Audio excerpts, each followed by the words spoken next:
November of 1957, in a converted dairy barn in northern Minnesota, a 24-year-old man sat alone at a workbench under a single bare bulb and unrolled a piece of butcher paper across the wood. He had drawn on it for 6 months.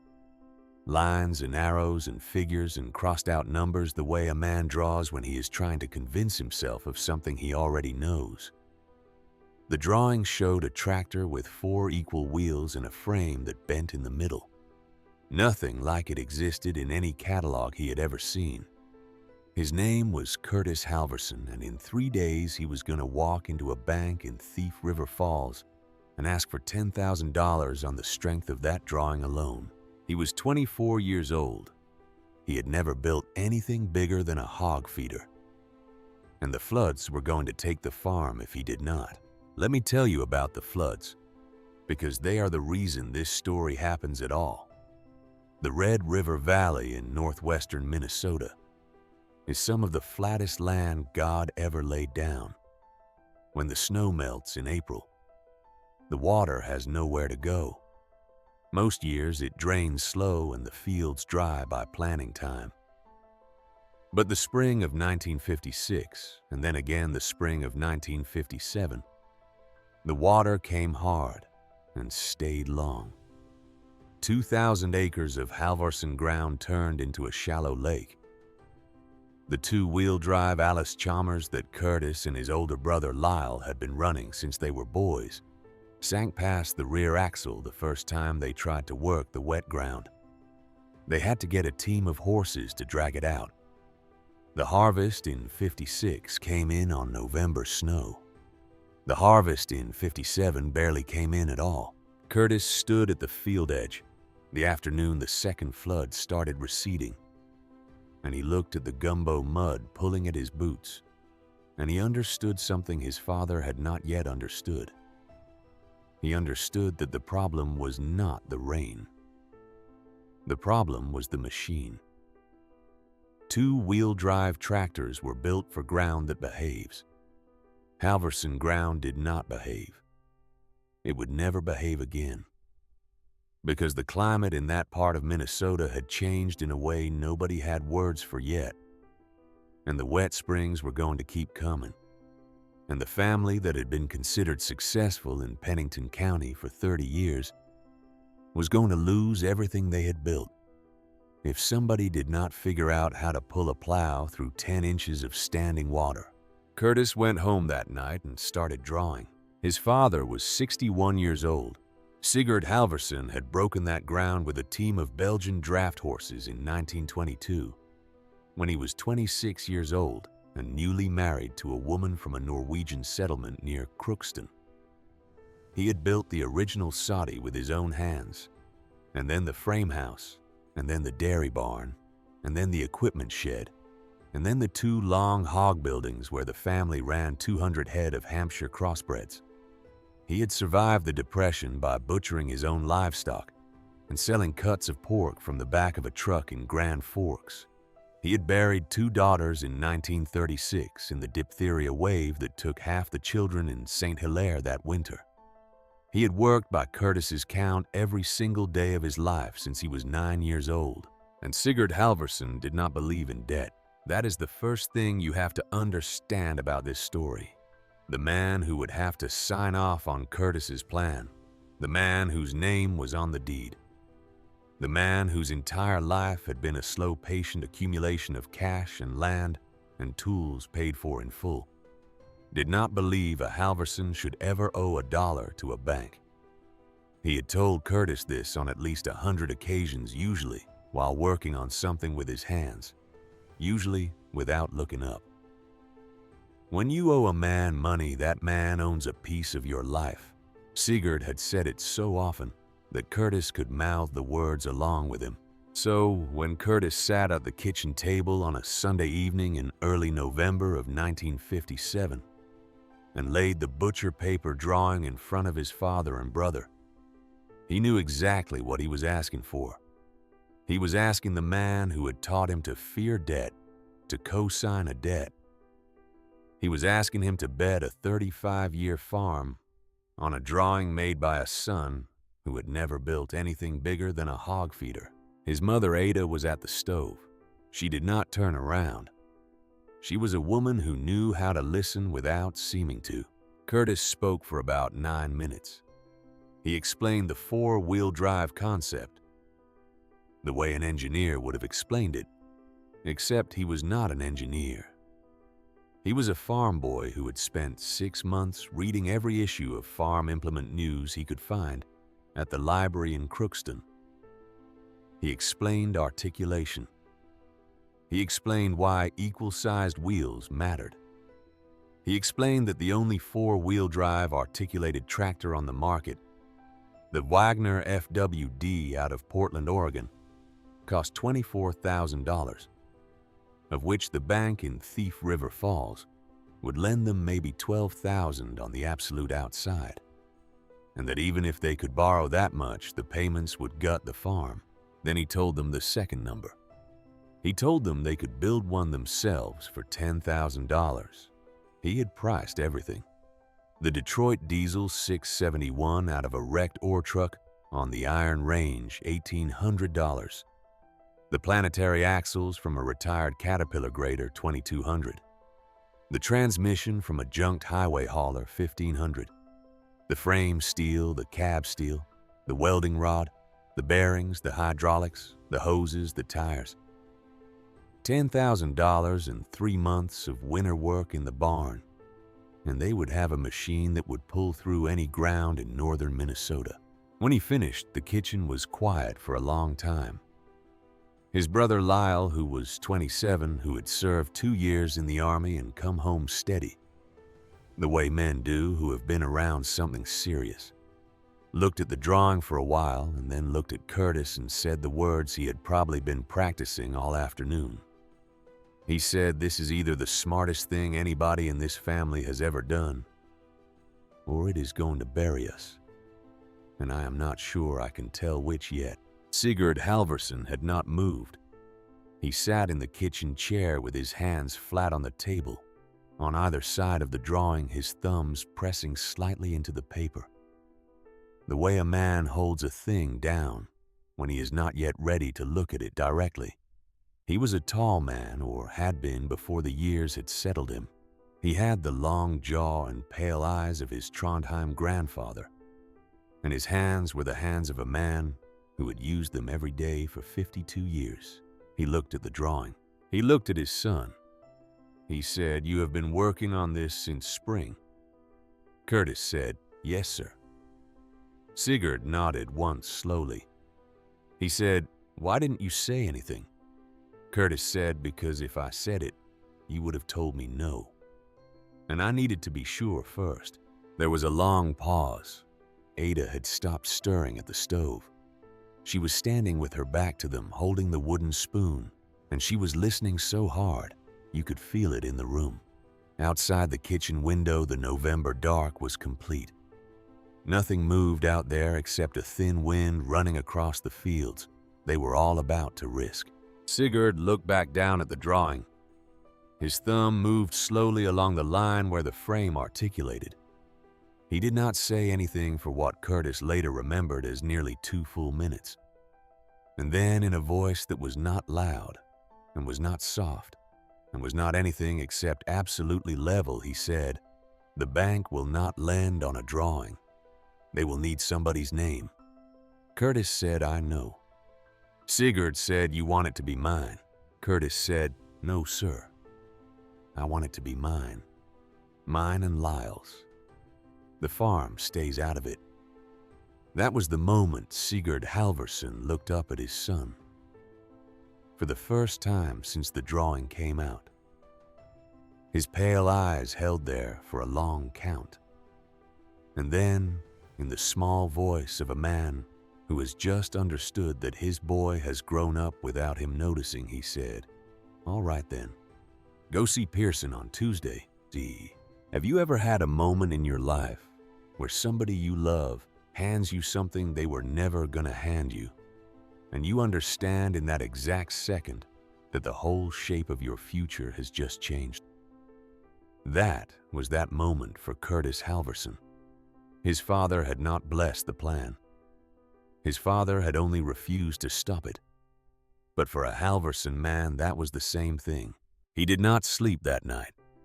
He sat at the workbench in the barn until 2 in the morning, the drawing under the same single bulb, and he ran the numbers again. Then he ran them a third time, then a fourth. Lyle came out at one point holding 2 cups of coffee and did not say anything. Just set one of them down on the bench and stood in the doorway watching his younger brother's hands, which were shaking.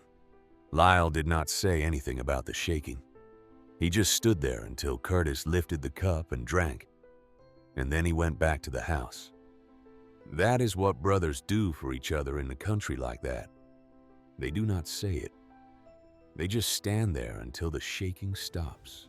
The bank in Thief River Falls was the Union State Bank, and the man who ran it was named Eldon Pearson. He was 54 years old, that fall a square-shouldered Norwegian with a face that did not give anything away unless he wanted it to. He had been the loan officer when Curtis's father bought the South Quarter in 1941, and he had been the president by the time Sigurd paid the last note off in 1952, and he had attended the funeral of one of the Halvorsen daughters in 1936. He knew the family the way bankers in small towns know families.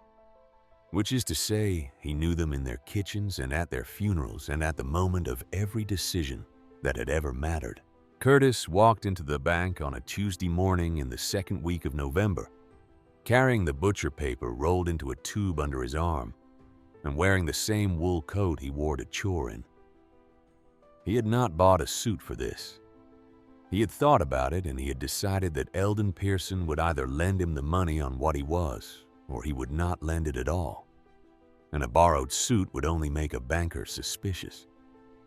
So he came in his coat with manure still flecked on the seam of one boot, and he asked the woman at the front desk if he could see Mr. Pearson, and she nodded the way a woman nods who has already been told that he was coming. Pearson's office was small. There was a desk, 2 chairs, a window with a Venetian blind, a black telephone, and a framed photograph on the wall of the original Union State Bank building in 1898. Curtis sat down across the desk and unrolled the butcher paper and slid it across. He did not give a speech. He had thought about giving a speech and he had decided against it. He simply said, "This is what I want to build. It will cost $10,000. I am asking for a loan in my name and my brother's name. The farm is not collateral. Our word is." Eldon Pearson looked at the drawing for what Curtis later figured was somewhere between 3 and 4 minutes. He looked at it the way he would have looked at any document that crossed his desk, with a neutral patience that gave nothing away. His left hand rested on the surface of the paper. His right hand stayed in his lap. When he finally spoke, he did not ask about the drawing. He asked about the engine. He said, "Where are you sourcing the Detroit?" Curtis said, hibbing, "There is a wrecking yard up there with 3 of them off ore haulers. I have already inspected 2. Pearson nodded. He said the Planetaries. Curtis said Caterpillar Grader retired off the highway department in Bemidji. They are willing to sell. Pearson nodded again. He said the welding. Curtis said my brother. He learned in the Army. There was a pause. Pearson said your father knows you are here. Curtis said, "Yes, sir." Pearson said, "Did he sign anything?" Curtis said, "No, sir. The farm is not collateral. I want the loan in my name and Lyle's name. Personal note. If we fail, we fail. The farm stays." Pearson sat back in his chair and looked at Curtis for a long time. He had pale Norwegian eyes, a lot like Sigurd's, and they held very still. Then he said something that Curtis would remember, word for the rest of his life. He said, "Mr. Halvorsen, I am not lending against this drawing. I am not lending against your equipment list or your engine source or your brother's welding. I am lending against the fact that I have known your father for 31 years. and he has paid every note in this bank exactly on the day it was due. That credit does not transfer. It is his.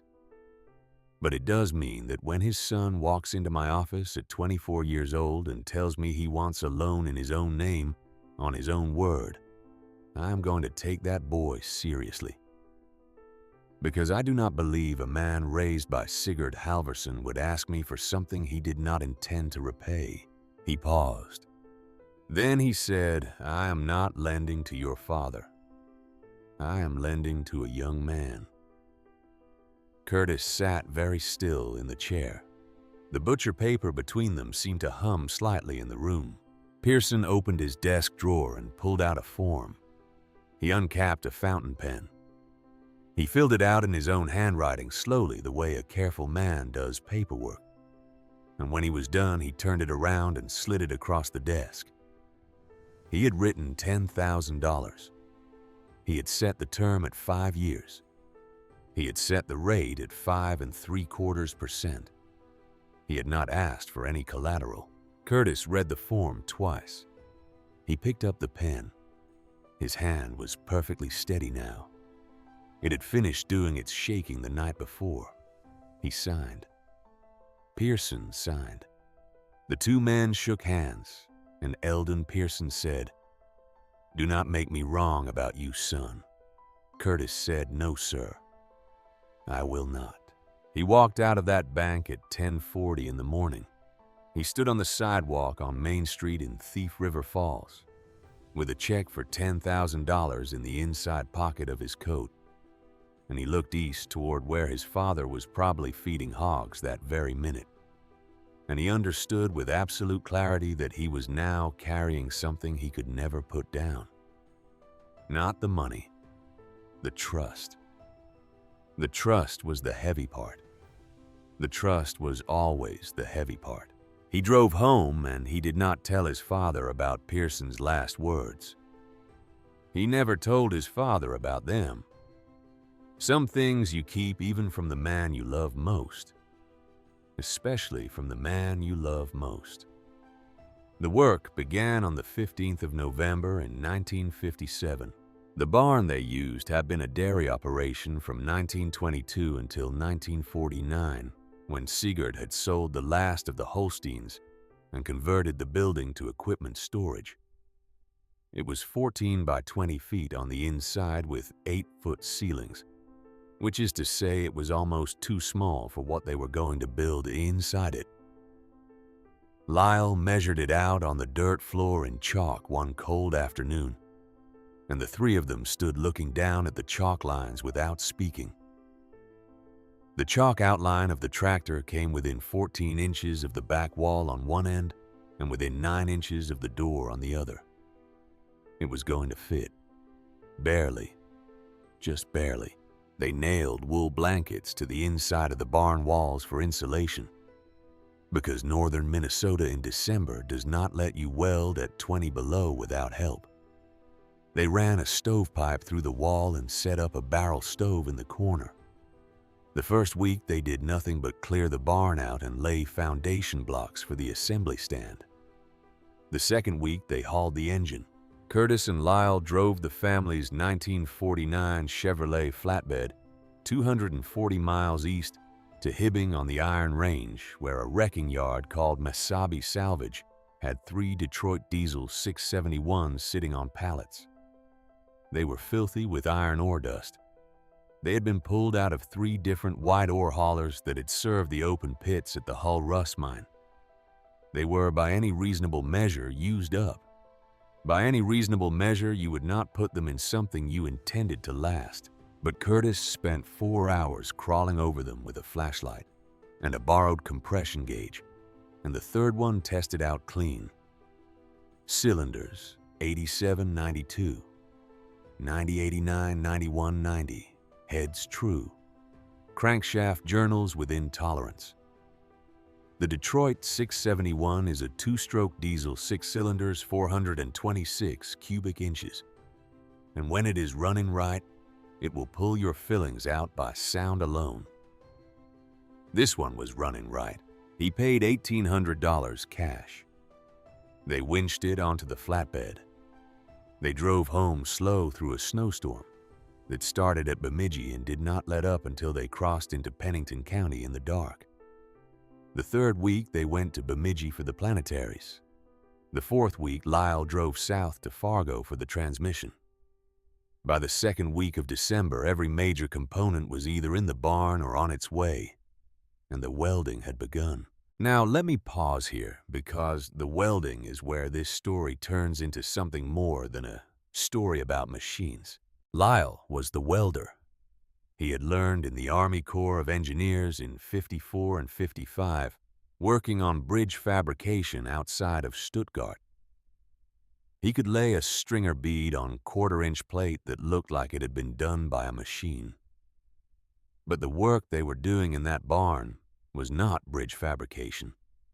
They were welding a frame that would have to articulate under 15,000 pounds of load through Minnesota mud, and the steel they were using was salvaged from places it had never been intended to come from, which meant the alloys were not consistent, and Lyle had to adjust his rod and his amperage almost weld by weld. He worked 16-hour days for 10 weeks. His face above the welder's helmet was burned red along the jawline from the flash. He lost 12 pounds. There was a stretch in early January when he did not sleep more than 4 hours a night for 9 straight days. Curtis would find him at 3 in the morning still under the frame on a creeper, working by the light of 2 trouble lamps, his breath fogging in the cold. The smell of welding rod and burnt steel and diesel hanging in the barn like a third presence. Curtis was the designer. He had no engineering education, but he had spent 6 months reading and rereading every technical article he could find, and he had a kind of mechanical instinct that comes from having grown up taking things apart since he was 7. He sat at the workbench and he calculated load paths, and he revised the drawing when something on the floor did not match what he had imagined on paper. He recalculated the articulation hinge twice in December because the first design put too much stress on the upper bearing. He revised the hydraulic routing 3 times. He measured. He measured everything. He measured 10 times where another man would have measured twice, because he understood that a tractor with a misaligned articulation pivot is not a tractor. It is a casualty waiting to happen. And his father was the smith. Sigurd Halvorsen had a forge in the back of the equipment shed that had not been seriously fired up in 15 years. It was a coal forge from the 1890s with a hand crank blower and a brick hearth that Sigurd's own father had laid in 1904. Sigurd had used it as a young man to make horseshoes and replacement parts for the threshing machines of the 1920s. By the time Curtis was a boy, the forge was used mostly for repairs nobody else could make and only a few times a year. When Curtis presented his father with the problem of the adapter ring, Sigurd did not say anything for a long time. The problem was this: the Detroit 671 out of the ore hauler had a bell housing pattern designed to mate with a heavy-duty truck transmission. The Caterpillar transmission they had bought in Fargo had a bell housing pattern designed to mate with a Caterpillar engine. The 2 patterns were not compatible. They were not even close. The bolt circle was different. The pilot bore was different. The depth was different. There was no adapter in any catalog from any manufacturer in 1957 that would join those 2 specific components, because no one had ever before tried to join those 2 specific components because they did not belong together. They belonged in different worlds, and the world Curtis was building was the only world where they would ever meet. So Curtis said to his father, "Can you make one?"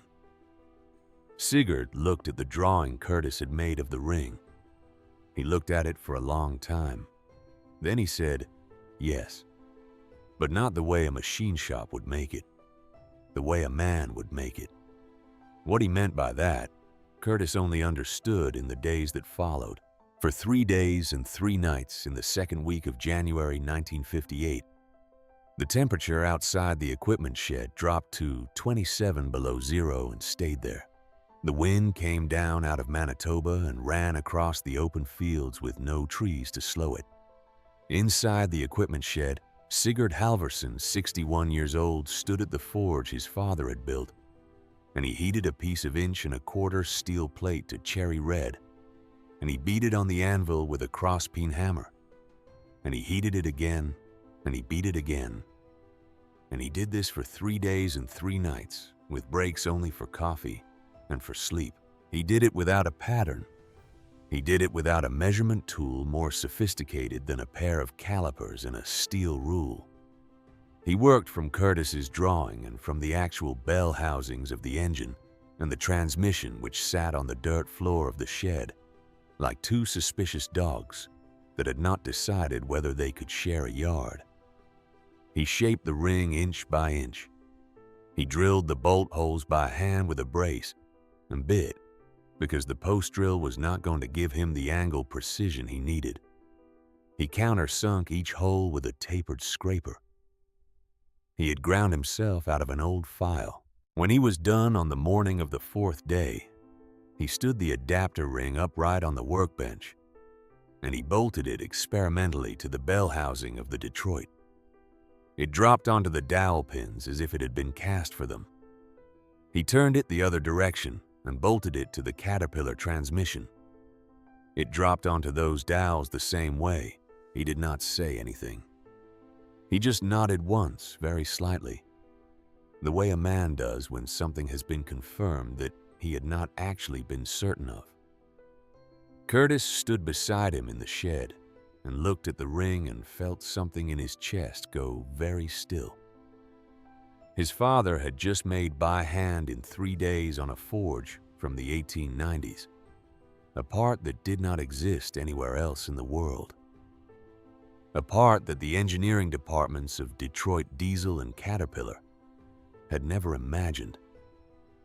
A part that would 60 years later still be inside that tractor at a museum in West Fargo, North Dakota, having never failed, having never been replaced.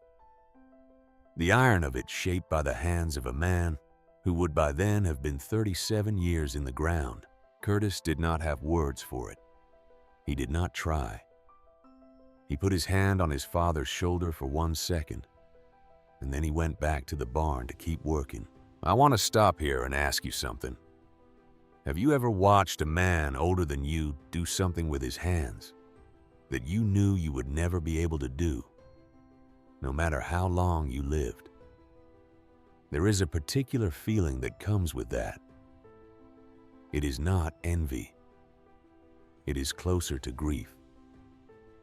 The grief of understanding that some kinds of skill belong to a generation that will not return. Curtis Halvorsen felt that grief in the equipment shed on the morning of January 14th, 1958. And he was right to feel it. The world that had produced his father was already ending. The world that would produce Curtis's own sons would not produce men like Sigurd.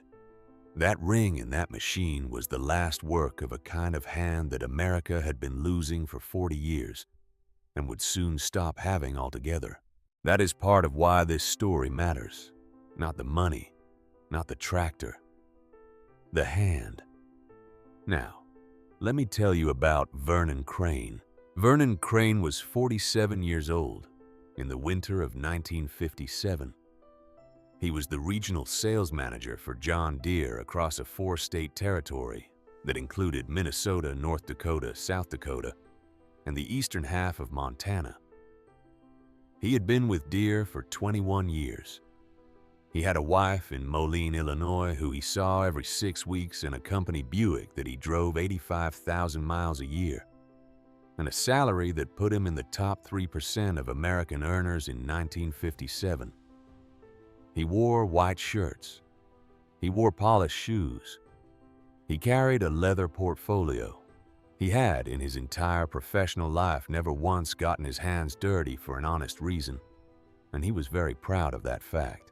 He heard about the Halvorsen project the way men in his position hear about everything. A dealer in Crookston mentioned at a regional meeting that some farm boys up in Pennington County were welding together their own four-wheel drive tractor in a barn. Vernon Crain laughed.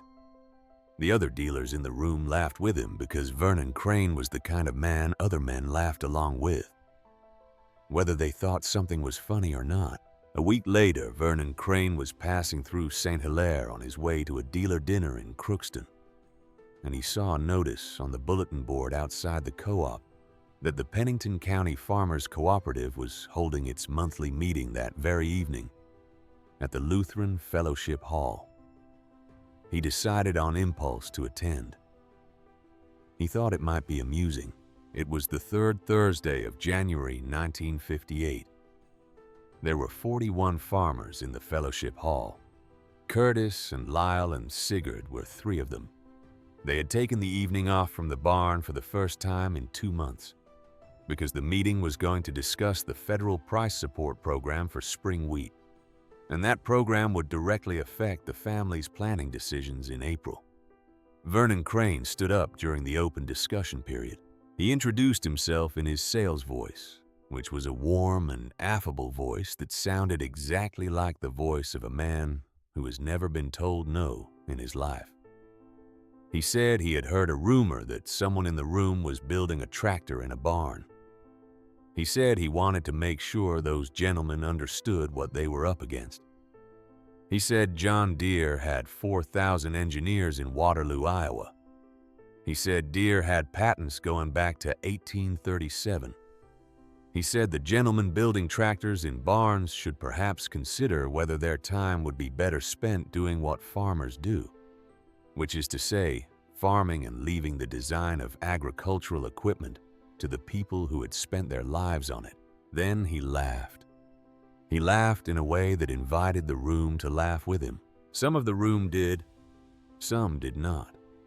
The ones who did were mostly the younger men, the ones who had not yet been humiliated badly enough in life to recognize what they were watching. The older men, the ones in their 50s and 60s, the ones who had shaken hands with Sigurd Halvorsen at 100 funerals and weddings and threshing bees, did not laugh.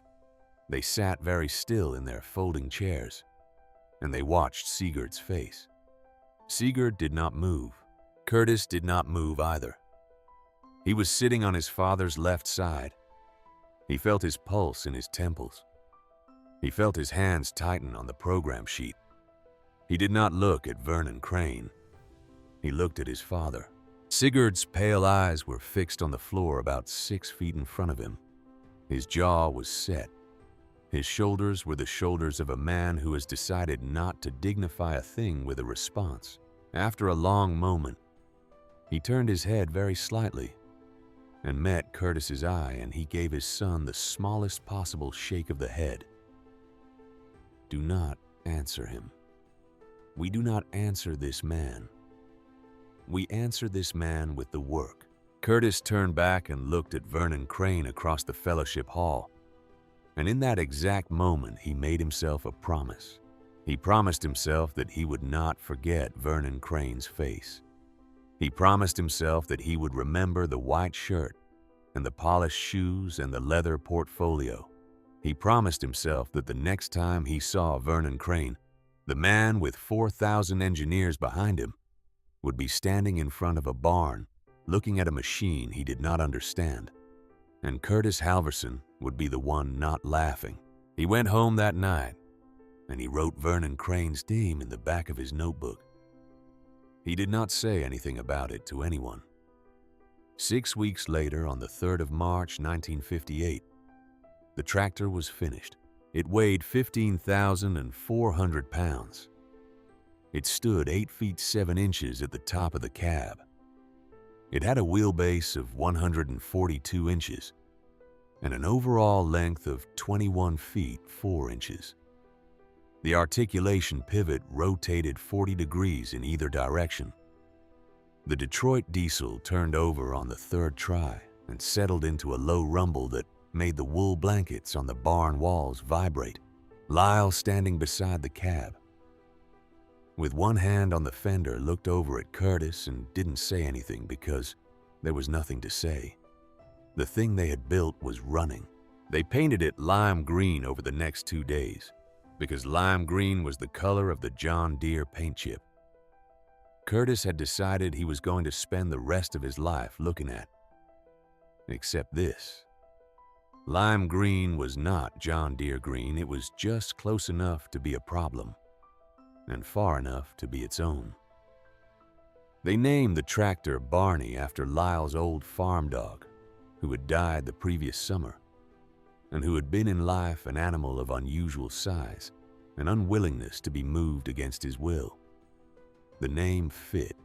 On the morning of March 6, 1958, Curtis Halvorsen climbed up into the cab and pressed the starter, and the Detroit fired, and he eased the transmission into low gear, and Barney rolled forward 6 feet across the dirt floor of the dairy barn and stopped.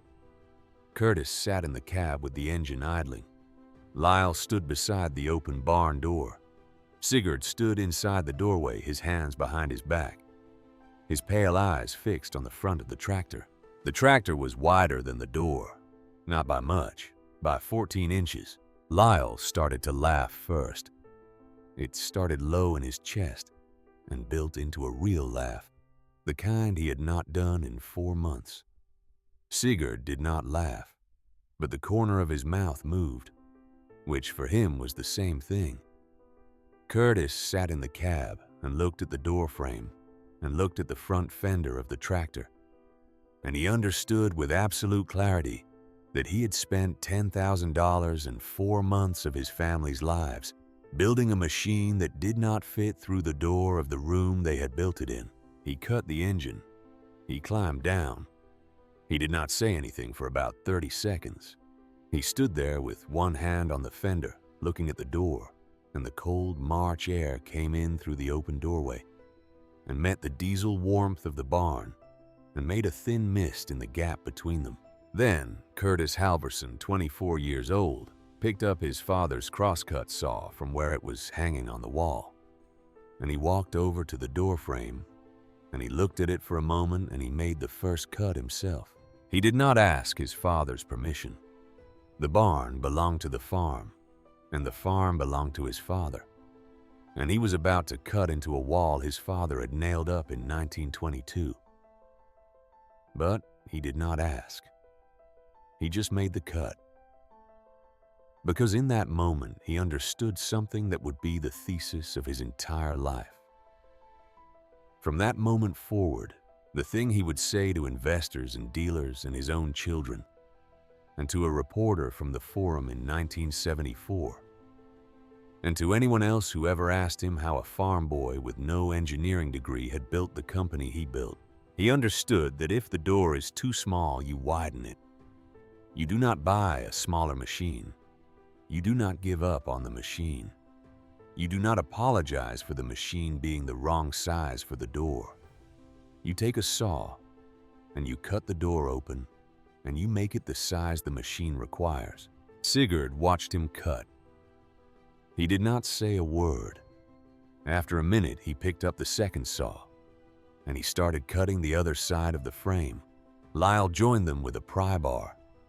The three of them widened the doorway of that barn by 22 inches that afternoon. They worked in silence. They did not need to talk about it.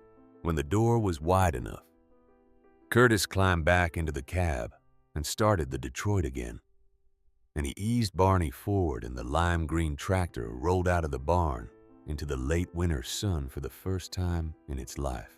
The neighbor across the section line, a man named Holm Bjornson, who had farmed there since 1919, was standing at his fence with his hands in his coat pockets, watching.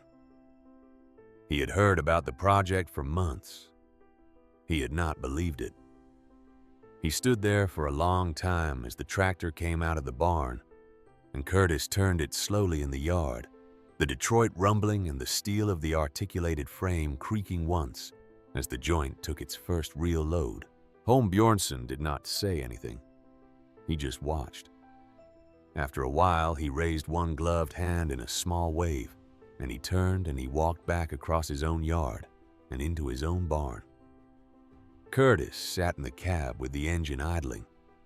and he looked out across the Halvorsen fields, 2,000 acres of black ground under thin March snow.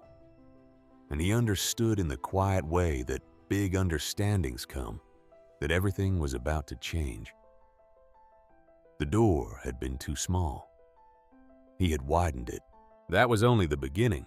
The first real test of Barney came on the 8th of April, 1958. 6 weeks after Curtis Halvorsen had cut his father's barn door open with a crosscut saw. The frost was out of the top 6 inches of ground, but not out of the 8 inches below that, and the spring melt had pooled in the low spots of the south quarter, the way it always did in wet years. The fields were a checkerboard of standing water and gumbo mud. By every measure, the Halvorsens had ever known it was 3 weeks too early to be working that ground. Curtis hooked Barney to a 4-bottom plow that had been sitting unused in the equipment shed since the previous October. The plow had been pulled by the family's 2-wheel drive Allis Chalmers WD-45, and that tractor had not been able to move it through the spring ground for 2 seasons running. Curtis backed Barney up to the hitch in the dawn light. Lyle stood beside the plow and watched. Sigurd sat in the open door of the equipment shed on a bucket with a thermos of coffee between his boots, and he watched too. Curtis climbed into the cab. He pressed the starter. The Detroit Diesel 671 came to life with the same low rumble it had made on the day they finished it, and he let the engine warm for 2 full minutes before he moved. Then he eased the transmission into second gear, low range, and he opened the throttle, and Barney walked into the south quarter with the plow behind it. Let me tell you what that looked like to a farmer who had been watching tractors fail in that ground for 2 years. It looked like nothing was happening. That is the strange part. There was no wheel spin. There was no engine bog. There was no shudder. The 4 equal wheels found their grip in the mud, and the articulation joint took the side load through the plowed furrow, and the tractor simply walked forward at a steady 3.5 miles an hour, turning over a clean black furrow 18 inches deep, doing the work that had not been doable in that ground in living memory. Lyle followed on foot for the first 2 passes. He was looking for any sign of stress. He found none. The frame was holding. The hydraulics were holding. The Detroit was running at 1,600 RPM, not even working hard. By the 3rd pass, he stopped following and went back to the equipment shed. He sat down beside his father on a second bucket. The 2 of them watched Curtis and the tractor work the field. Sigurd did not speak for a long time. Eventually, he said in the small voice of a man who has just understood something he did not want to admit. He had been doubting he said the boy was right. Lyle said yes. Sigurd said I owe him an apology. Lyle said no, you do not. He never asked for one. Word travels in farm country, the way it has always traveled. Not through advertisements, not through newspapers. It travels at coffee shops and grain elevators and in the cabs of trucks idling at the co-op, while 2 men wait for the line to move. By the 2nd week of April 1958, every serious farmer within 40 miles of St. Hilaire knew that the Halvorsen boys were running a homemade tractor through ground nobody else could touch.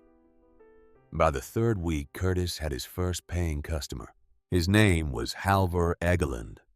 He farmed 840 acres on the eastern edge of Pennington County, and he had been a friend of Sigurd's since 1931. He drove over on a Sunday afternoon and stood in the yard with his hat in his hands and asked Curtis if he would come work 80 acres of his bottomland that no 2-wheel drive tractor had been able to plow in the spring of 1957. He offered to pay $6 an acre. Curtis worked Egeland's 80 acres on the following Tuesday and Wednesday. He was finished in 2.5 days. The job paid $480 cash, which was the first revenue Halvorsen Tractor would ever earn, although the company did not yet exist and would not exist for another 5 years. By the end of April, there were 11 custom job requests on the kitchen table. By the middle of May, there were 23. By June, Curtis was working 70-hour weeks for cash money, and he had paid off $2,400 of the $10,000 note at Union State Bank. Eldon Pearson, when Curtis brought the second payment in personally on a Friday afternoon, did not say anything. He just took the check, made the entry in his ledger, and shook Curtis's hand across the desk. He was not a man who needed to say things twice.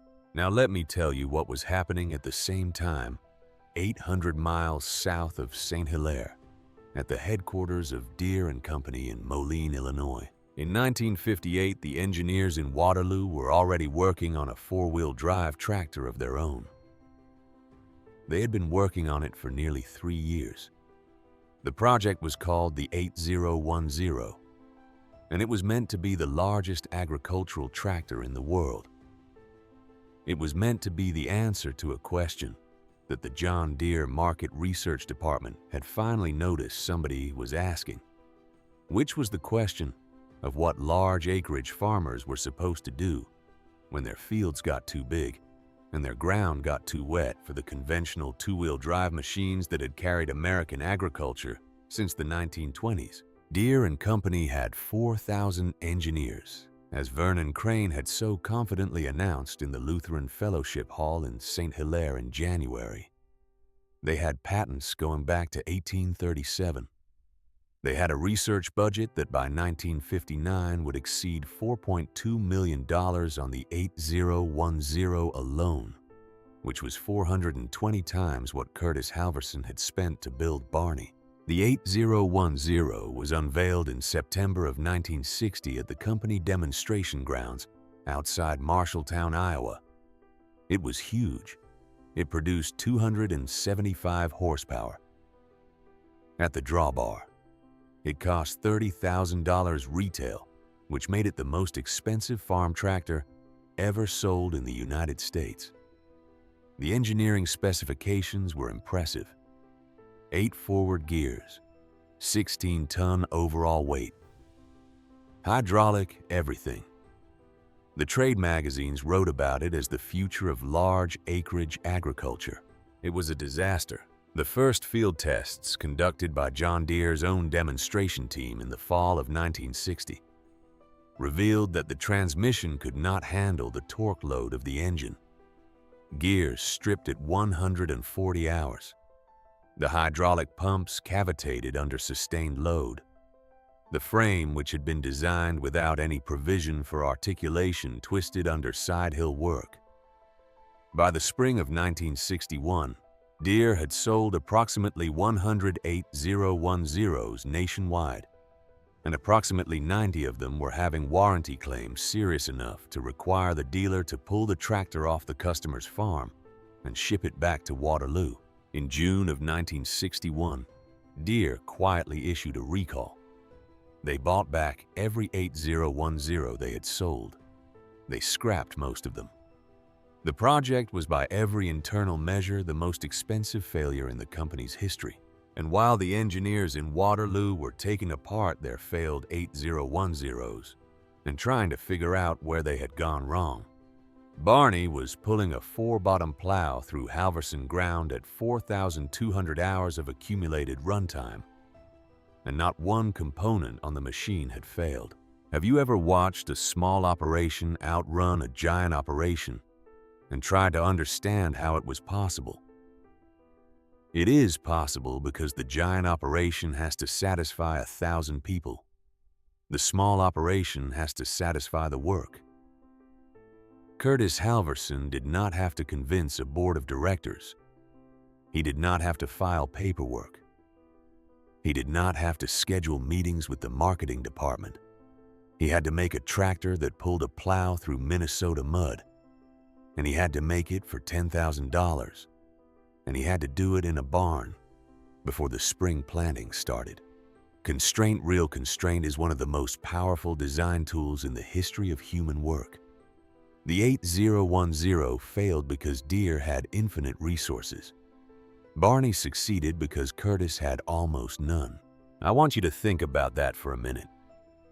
in your own life, in your own work. The moments where you actually made something that lasted, were they the moments when you had everything you needed? Or were they the moments when you had to figure it out with what was in your hand? Drop a comment and tell me which one is true for you. I read every single one. In the second week of May 1962, a black Buick Roadmaster came up the gravel drive of the Halvorsen farm at 4 o'clock in the afternoon. Curtis was in the equipment shed, working on a hydraulic line. He heard the car before he saw it because nobody on that road drove a Buick. He stepped out of the shed, wiping his hands on a shop rag. Vernon Crain got out of the car. He was wearing the same kind of clothes Curtis had seen him wear in the fellowship hall 4 years earlier. White shirt, polished shoes. The leather portfolio was now under his arm instead of in his hand. But it was unmistakably the same portfolio. He had aged a little. His hair had thinned at the temples. He smiled the salesman's smile as he walked across the gravel toward the equipment shed. And Curtis understood before Vernon Crain ever opened his mouth exactly why he had come. Vernon Crain extended his hand. Curtis Halvorsen, 28 years old now, did not take it. He stood there with the shop rag in his right hand, and he looked Vernon Crain in the eye, and he said in a voice that was perfectly level, he said, "I remember you." Vernon Crain's smile faltered just for a moment, just enough that Curtis saw it, and then it came back a little tighter this time. Vernon Crain said, "I would imagine you do, son. I came to talk business." Curtis said, "I am not your son." There was a pause. Vernon Crain adjusted the portfolio under his arm and said, "Of course, Mr. Halvorsen. Forgive me. I came to talk business." Curtis did not invite him into the equipment shed. He did not invite him into the house. He stood there in the yard between the shed and the gravel drive, with the shop rag still in his right hand, and he listened. Vernon Crain made his offer. He had clearly rehearsed it on the drive up from Moline. He spoke about the design innovations Curtis had achieved. He spoke about the 4,000 engineers in Waterloo who had recently confirmed through their own work on the 8010 the soundness of the four-wheel drive articulated concept that Curtis had pioneered. He spoke about how Deere and Company would like to acquire the patent rights to the Halvorsen design, and how they would like to retain Curtis as a consulting engineer, and how the offer they were prepared to make was $50,000 cash, plus a 5-year consulting contract at $12,000 a year, which together amounted to $110,000 over 5 years. In 1962, $110,000 was enough money to buy the Halvorsen farm twice over and have enough left to put 2 boys through the University of Minnesota. Curtis listened to the whole offer without interrupting. When Vernon Crain finished, there was a long silence. The wind moved across the yard. Somewhere behind the house, a meadowlark was working through its spring song. Curtis looked down at the shop rag in his hand for a moment, and then he looked back up at Vernon Crain, and he said something that Vernon Crain was not expecting, and that I want you to remember, because it is the moment in this story where Curtis Halvorsen stopped being a boy and became the man who would later say no to the most powerful agricultural manufacturer in America without hesitation.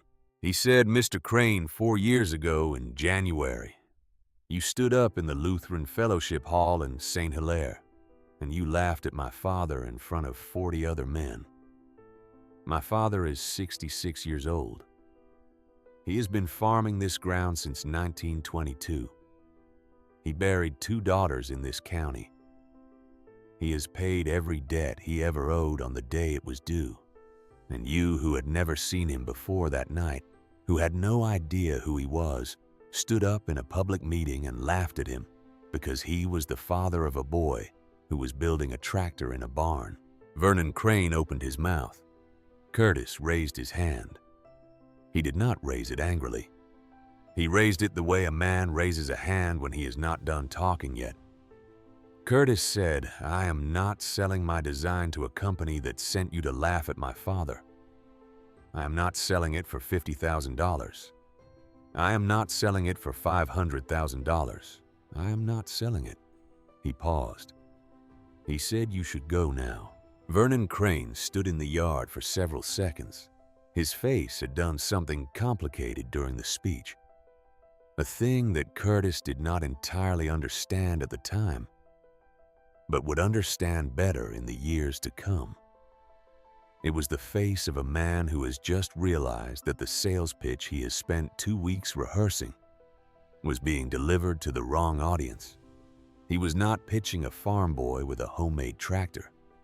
He was pitching a man with a memory, and the memory was longer than the offer. Vernon Crain nodded once very slightly. He said, "You are making a mistake, Mr. Halvorsen." Curtis said, "I have made some mistakes. This is not one of them." Vernon Crain got back in the Buick. He drove out the gravel drive. Curtis stood in the yard and watched the dust settle behind the car for a long time after the car itself was out of sight. That night at supper, Curtis did not tell his father about the visit. He did not tell his mother. He did not tell Lyle.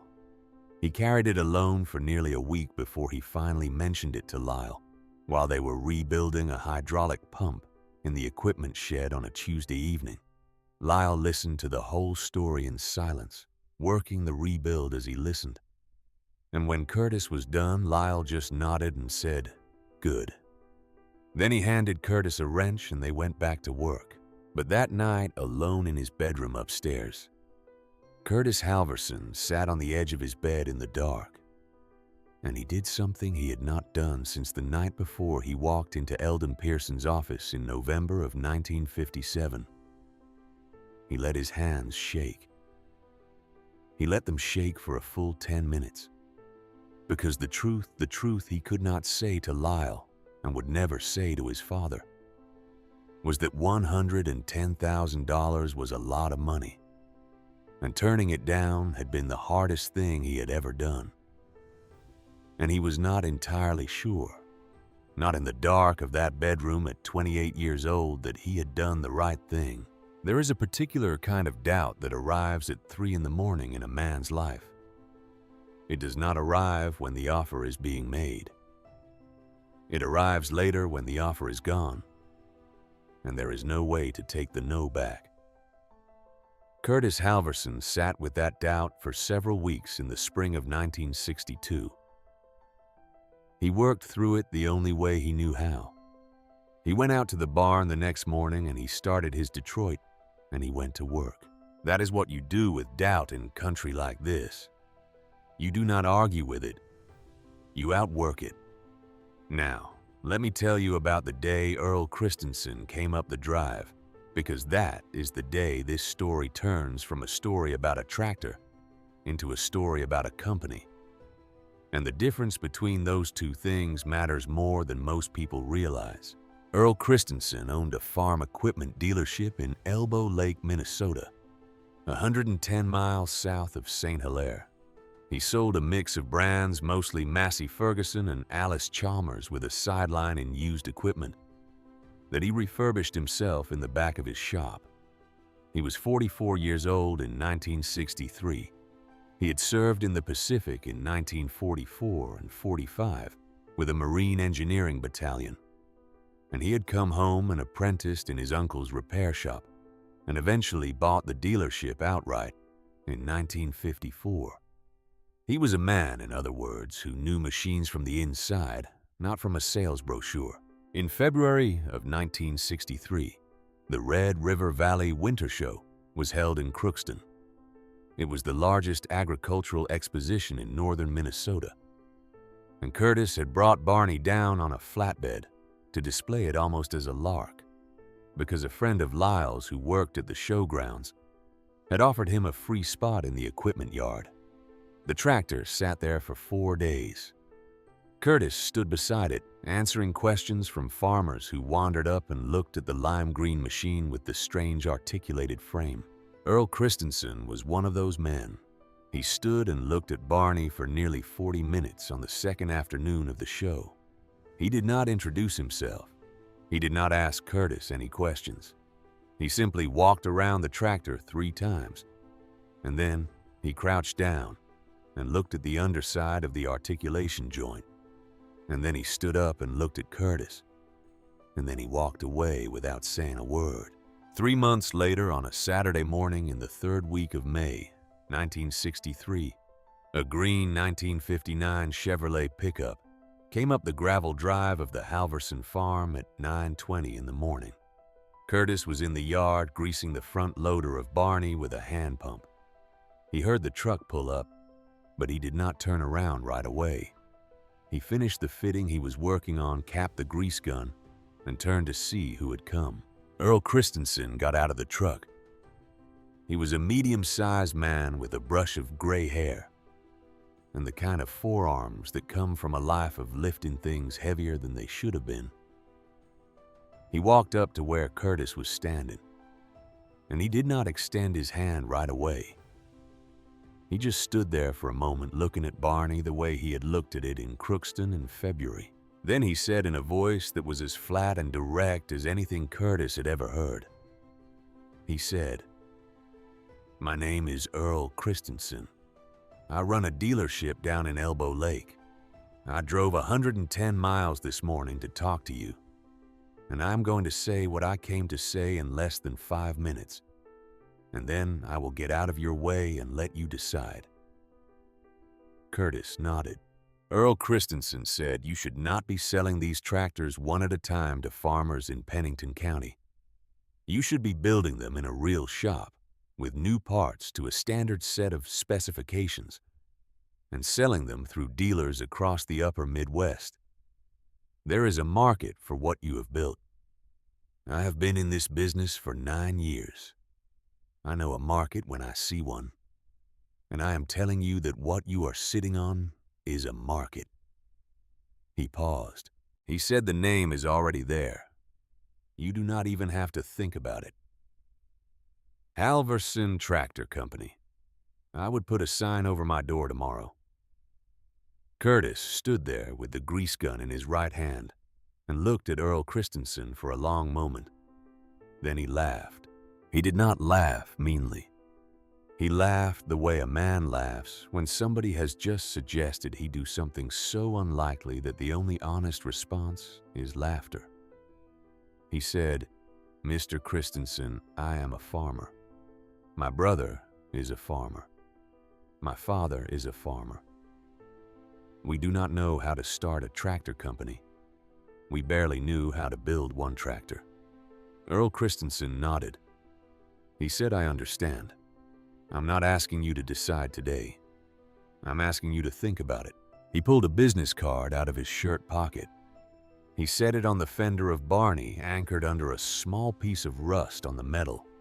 He said, "When you are ready to talk, drive down. I am usually at the shop by 7. Then he got back in his green pickup and he drove out of the yard, and Curtis stood there with the business card on the fender of his lime green tractor and watched him go. He did not pick the card up for the rest of that day. The card sat on the fender of Barney through 3 days of intermittent rain. By the 3rd day, the ink had begun to run slightly. Curtis finally picked it up on a Wednesday morning, looked at it, put it in the pocket of his coveralls and went back to work. He did not show it to Lyle. He did not show it to his father. He did not say anything about Earl Christensen to anyone for the next 3 months. Have you ever had a thing on your mind for a long time where you are not even sure you are thinking about it consciously, but it follows you everywhere you go? That is what Earl Christensen's offer was for Curtis Halvorsen in the summer of 1963. He thought about it while plowing. He thought about it while doing chores. He thought about it lying in bed at night. He did not talk about it. He just carried it the way a man carries a stone in his pocket. that he keeps meaning to take out and look at, and keeps not taking out. The summer was a busy one. Barney accumulated another 600 hours of custom work that season. Curtis paid the last $2,300 of the original Union State Bank note in early August. Eldon Pearson, when he stamped the loan paid in full, looked up at Curtis and said, "Congratulations, Mr. Halvorsen. You have just become an unsecured man." Curtis did not entirely understand what he meant by that until later. What Pearson meant was that for the first time in 5 years, Curtis Halvorsen owned something free and clear, and that ownership gave him a kind of latitude that he had not had before. He could now afford to make a decision that would scare other men. On the morning of August 19th, 1963, Curtis got up at 4:30 in the morning. He did not eat breakfast. He went out to the equipment shed, and he wheeled the family's Harley-Davidson Panhead motorcycle out into the yard. The Harley had belonged to Sigurd, who had bought it new in 1947, and ridden it for a few summers before deciding he was too old for it and putting it in the back of the shed. Lyle had taken it out in 1952 and got it running again, and after that it had stayed mostly in the family as a kind of restless heirloom. Curtis had ridden it occasionally over the years. That morning he checked the oil and the gas and the tire pressure. He put on the leather jacket Lyle had brought back from the army. He tucked Earl Christensen's business card, now badly stained from 3 months in coverall pockets, into the inside pocket of the jacket. He started the Harley at 4:55 in the morning. The sound of the V-twin in the early dark woke his mother in the upstairs bedroom. She did not come down. She just lay there listening, and she knew the way mothers know that something was happening. She did not get up to ask. Curtis rode south. He rode the 110 miles from St. Hilaire to Elbow Lake on back roads through Pennington and Polk and Norman and Mahnomen and Becker and Ottertail and Grant counties past dawn, breaking over flat ground and cornfields just starting to silk, and the long, shallow slough country east of Detroit Lakes, where the red-winged blackbirds were coming up out of the cattails as the sun rose. He did not stop except for gas. He arrived in Elbow Lake at 20 minutes past 8 in the morning. He parked the Harley in front of Christensen Equipment on Central Avenue. He cut the engine and sat there for a moment listening to the metal tick as it cooled. Then he walked into the shop. Earl Christensen was at the parts counter eating a sandwich from a paper bag. He looked up when the bell over the door rang. He saw who it was. He set the sandwich down. He did not say anything. Curtis Halvorsen, 29 years old, walked across the shop floor to the parts counter. His leather jacket was dusty from the road. His hair was matted from the helmet. He stopped in front of the counter and looked Earl Christensen in the eye, and he said 4 words. He said, "Did you mean it?" Earl Christensen looked at Curtis for a long time. He did not answer right away. He took the sandwich and put it back in the paper bag and folded the bag closed and set it under the counter. Then he wiped his hands on a shop towel. Then he walked around the end of the counter. He extended his hand. Curtis shook it. Earl Christensen said I meant every word of it. I meant that handshake in the parts department of Christensen Equipment in Elbow Lake, Minnesota, on the morning of August 19th, 1963 was the founding moment of the Halvorsen Tractor Company. There was no contract. There was no paperwork. There was just a handshake between 2 men who had measured each other carefully and decided separately and silently that the other one was good. 3 weeks later, they incorporated. The articles of incorporation were drawn up by a lawyer named Theodore Wagstaff in Crookston, who had handled the Halvorsen family's business for 30 years. Curtis was listed as president. Lyle was listed as vice president of operations. Earl Christensen was listed as vice president of sales.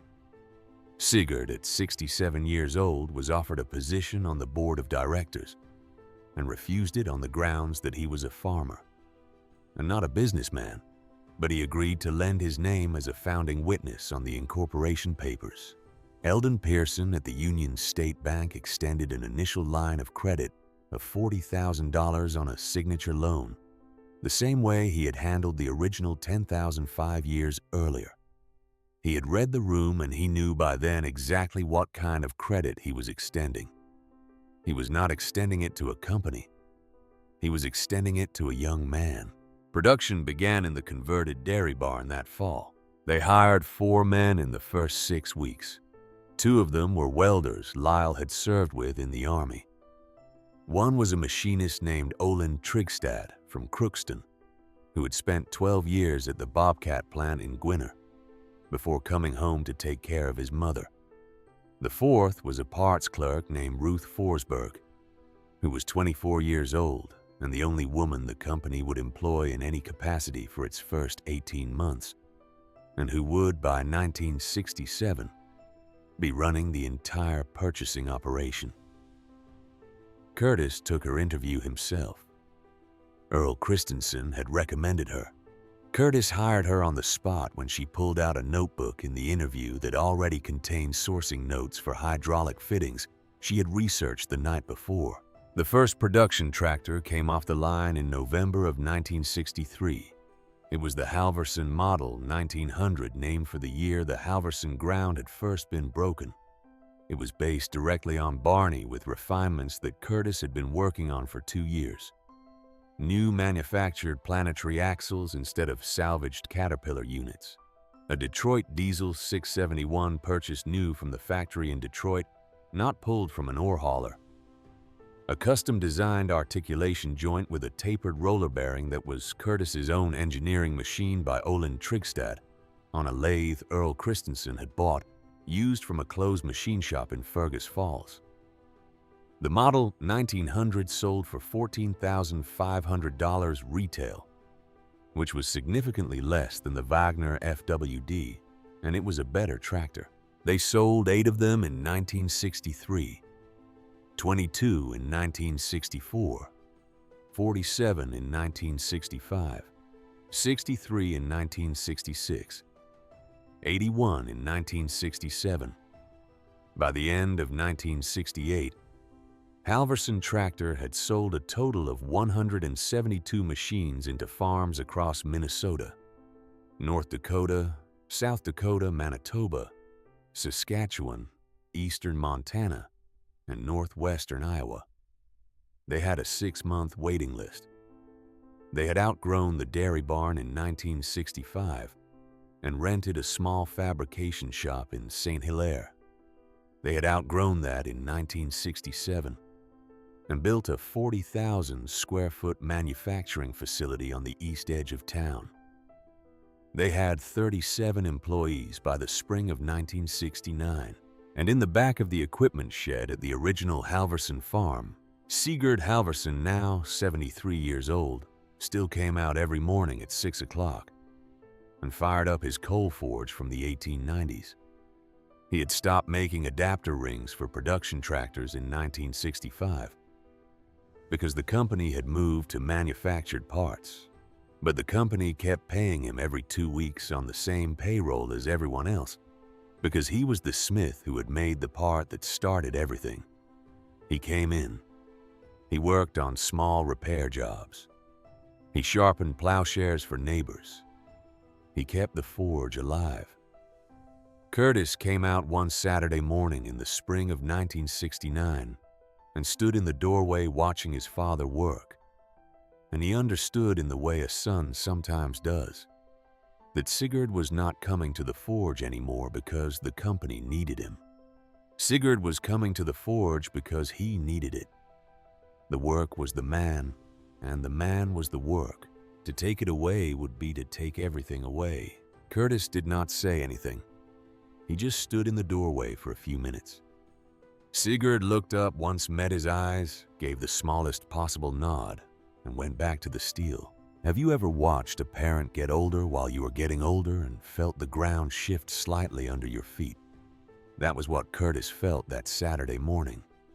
The shape of the family was changing. He was 35 years old. He was running a company that had 37 employees. He was about to be approached by investors from Minneapolis who would want to take the company public, and by competitors from Illinois and Wisconsin who would want to buy it outright. The world he had begun in a dairy barn was about to become much larger. And his father, who had bent the iron that made all of it possible, was now an old man working a forge in a shed that smelled the same as it had smelled in 1922. Some things change. Some things do not. The work does not change. The work is the same as it has always been. In the late summer of 1969, 8 investors from the Twin Cities approached the company through Earl Christensen with an offer to purchase a controlling interest. They offered $400,000 for 52% of the company, with the understanding that production would be moved from St. Hilaire to a new and much larger facility in Fargo, North Dakota. Curtis would remain as director of engineering. Lyle would remain as director of manufacturing. Earl Christensen would remain as director of sales. The company would expand into a national market. Curtis sat with the offer for 2 weeks.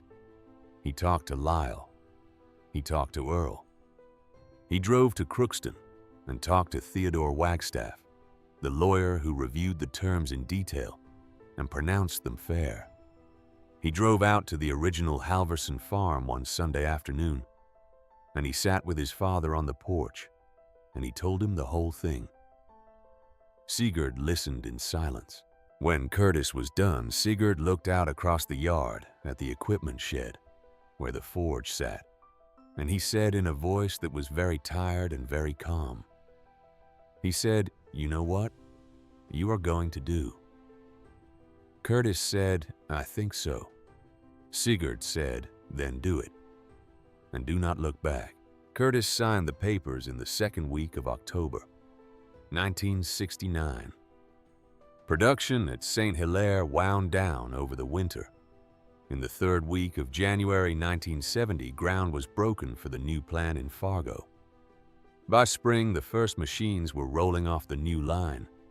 The company that had been founded on a handshake in a parts department in Elbow Lake 6 years earlier was now a publicly traded corporation with 26 employees on its first day in Fargo, and a backlog that already ran into the millions of dollars. Curtis Halvorsen stood in the parking lot of the new facility on the morning the first manufactured tractor rolled off the new line.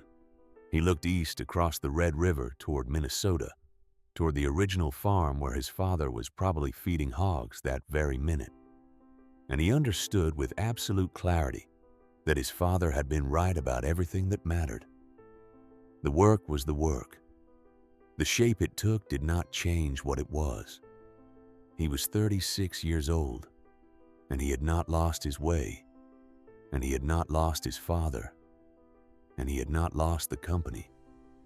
He had only widened the door, but the door was about to open onto something he had not yet imagined, because somewhere in Moline, Illinois, in a corner office on the executive floor of John Deere headquarters, a senior vice president was looking at the quarterly numbers from Halvorsen Tractor and beginning to understand that the thing his company had failed to build in its own laboratories was now being sold by a competitor in a state. Deere did not even have a strong dealer network in, and that vice president was about to make a decision that would reshape the four-wheel drive tractor industry in America in ways that nobody, not even Curtis Halvorsen, could yet have predicted. Let me tell you what John Deere did next, because it is the part of this story that nobody believes the first time they hear it.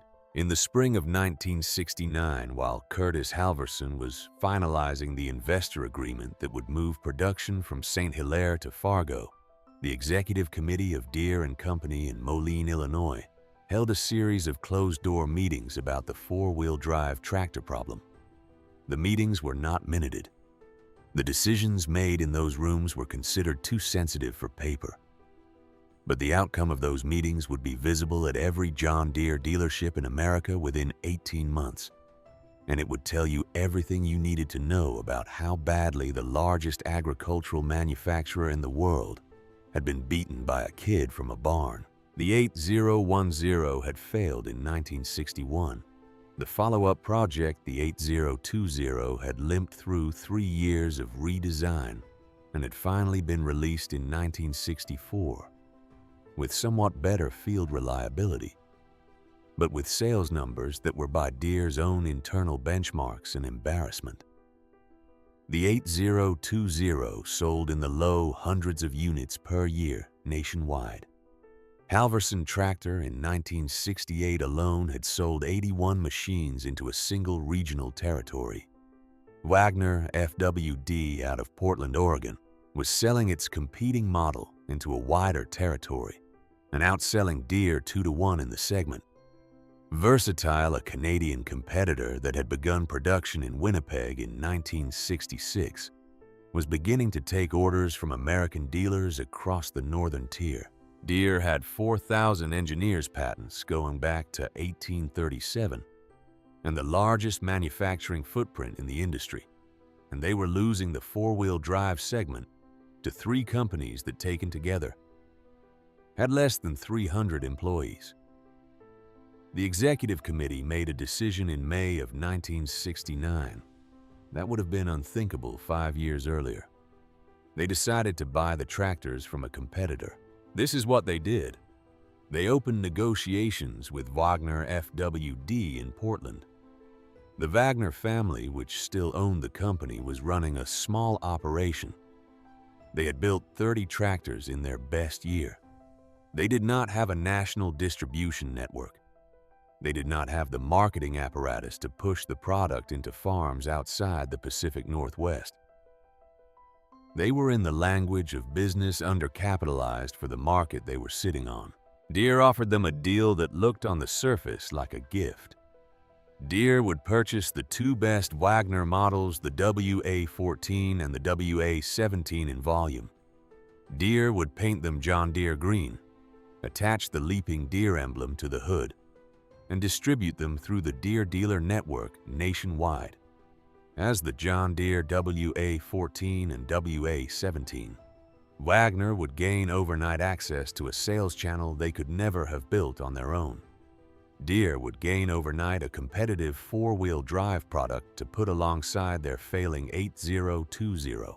The Wagner family signed the agreement in June of 1969. The first repainted tractors were rolling out of Deere dealerships by the fall of that year. But there was a clause in the contract. I want you to listen carefully to this part, because the clause is the entire story. The clause is the reason this story is not just about a tractor company. It is about how giants behave when they have been beaten in a market they thought belonged to them. The clause read in language that had been drafted by a senior partner at the law firm of Kirkland & Ellis in Chicago, that John Deere reserved the right at its sole discretion to terminate the agreement at any time and for any reason. And in the event of termination, Wagner FWD agreed that for a period of 5 years following the termination date, the company would not manufacture, sell, or offer for sale any articulated 4-wheel drive tractor to any party other than John Deere. Read that again. 5 years. Wagner could not sell its own product to anybody except John Deere for 5 years after Deere chose to walk away. The Wagner family signed the agreement anyway. They signed it because they were undercapitalized. They signed it because the Deere distribution channel looked in the summer of 1969 like the answer to every problem they had. They signed it because Deere was the largest agricultural company in America. And you did not say no to John Deere when John Deere offered you their dealer network. They signed it the way a small fish signs a deal with a shark, telling itself the shark is just being friendly. Curtis Halvorsen heard about the Deere-Wagner agreement in the 4th week of October, 1969. He heard about it the way the entire industry heard about it, through a press release that Deere put out timed to the major fall trade publications. The press release described the new partnership as a strategic alliance that would give Deere customers access to the most advanced four-wheel drive technology on the market. It did not mention that Deere had spent more than $4 million trying and failing to build that technology themselves. It did not mention the clause. Curtis read the press release at the kitchen table of the apartment he was renting in Fargo while the new plant was being built. He did not say anything for a long time. He just sat with the magazine open in front of him and the morning coffee going cold in the cup. Lyle, who was sharing the apartment that fall, came in from the bedroom and saw the look on his brother's face and asked what had happened. Curtis slid the magazine across the table. Lyle read it twice. He set it down. He said, well, they could not build one, so they bought somebody else's and put their name on it. Curtis said yes. Lyle said that should make us feel good. Curtis said it does not. Lyle waited. Curtis said it means they are coming for us next. They tried to buy our patent in '62. They are going to try to buy the whole company now. And when we say no, they are going to do something else. I do not know what yet, but they are not done. Have you ever watched a giant make a move and known in the moment you saw it that the next move was already being prepared somewhere you could not see? That is what Curtis Halvorsen felt that morning in October of 1969. The Deere-Wagner deal was not the end of the story. It was the opening of a strategy. And he was right about that in a way that would only become clear 7 months later, in the second week of November 1969, 3 weeks after the Deere-Wagner deal was announced. A delegation from Deere & Company arrived at the Halvorsen tractor offices in Fargo. The plant was still under construction. The offices were operating out of a leased space on Main Avenue, 4 rooms, and a small conference room that had been a dental practice the previous year. The delegation consisted of 3 men. The senior representative was named Howard Ballantyne. He was a vice president of corporate development for Deere. He was 61 years old. He was a graduate of the Harvard Business School class of 1934. He wore a navy blue 3-piece suit and a watch chain, and the particular kind of confidence that comes from never having been refused anything serious in his entire life. Curtis was 36 years old that fall. Lyle was 39. Earl Christensen was 50. The 3 of them sat on one side of the small conference room table. Howard Ballantyne and his 2 associates sat on the other. Howard Ballantyne made the opening pitch. He spoke for nearly 20 minutes. He praised the engineering of the Halvorsen design. He praised the growth of the company. He praised Curtis personally as a young man with extraordinary instincts. He outlined the resources Deere could bring to bear if Halvorsen Tractor were to be acquired and integrated into the Deere corporate family. He spoke about manufacturing efficiencies and distribution networks, and engineering support and warranty infrastructure and capital reserves. He used phrases like long-term partnership and shared vision in the next chapter. Then he made the offer. Deere & Company would acquire 100% of the outstanding equity of Halvorsen Tractor for a total consideration of $50 million payable in a combination of cash and Deere common stock over a 5-year earn-out period. Curtis would be retained as president of the Halvorsen division, within Deere reporting to Howard Ballantyne personally. Lyle would be retained as director of manufacturing. The Halvorsen brand would continue under the Deere corporate umbrella. $50 million in 1969. I want you to sit with that number for a moment the way Curtis Halvorsen had to sit with it.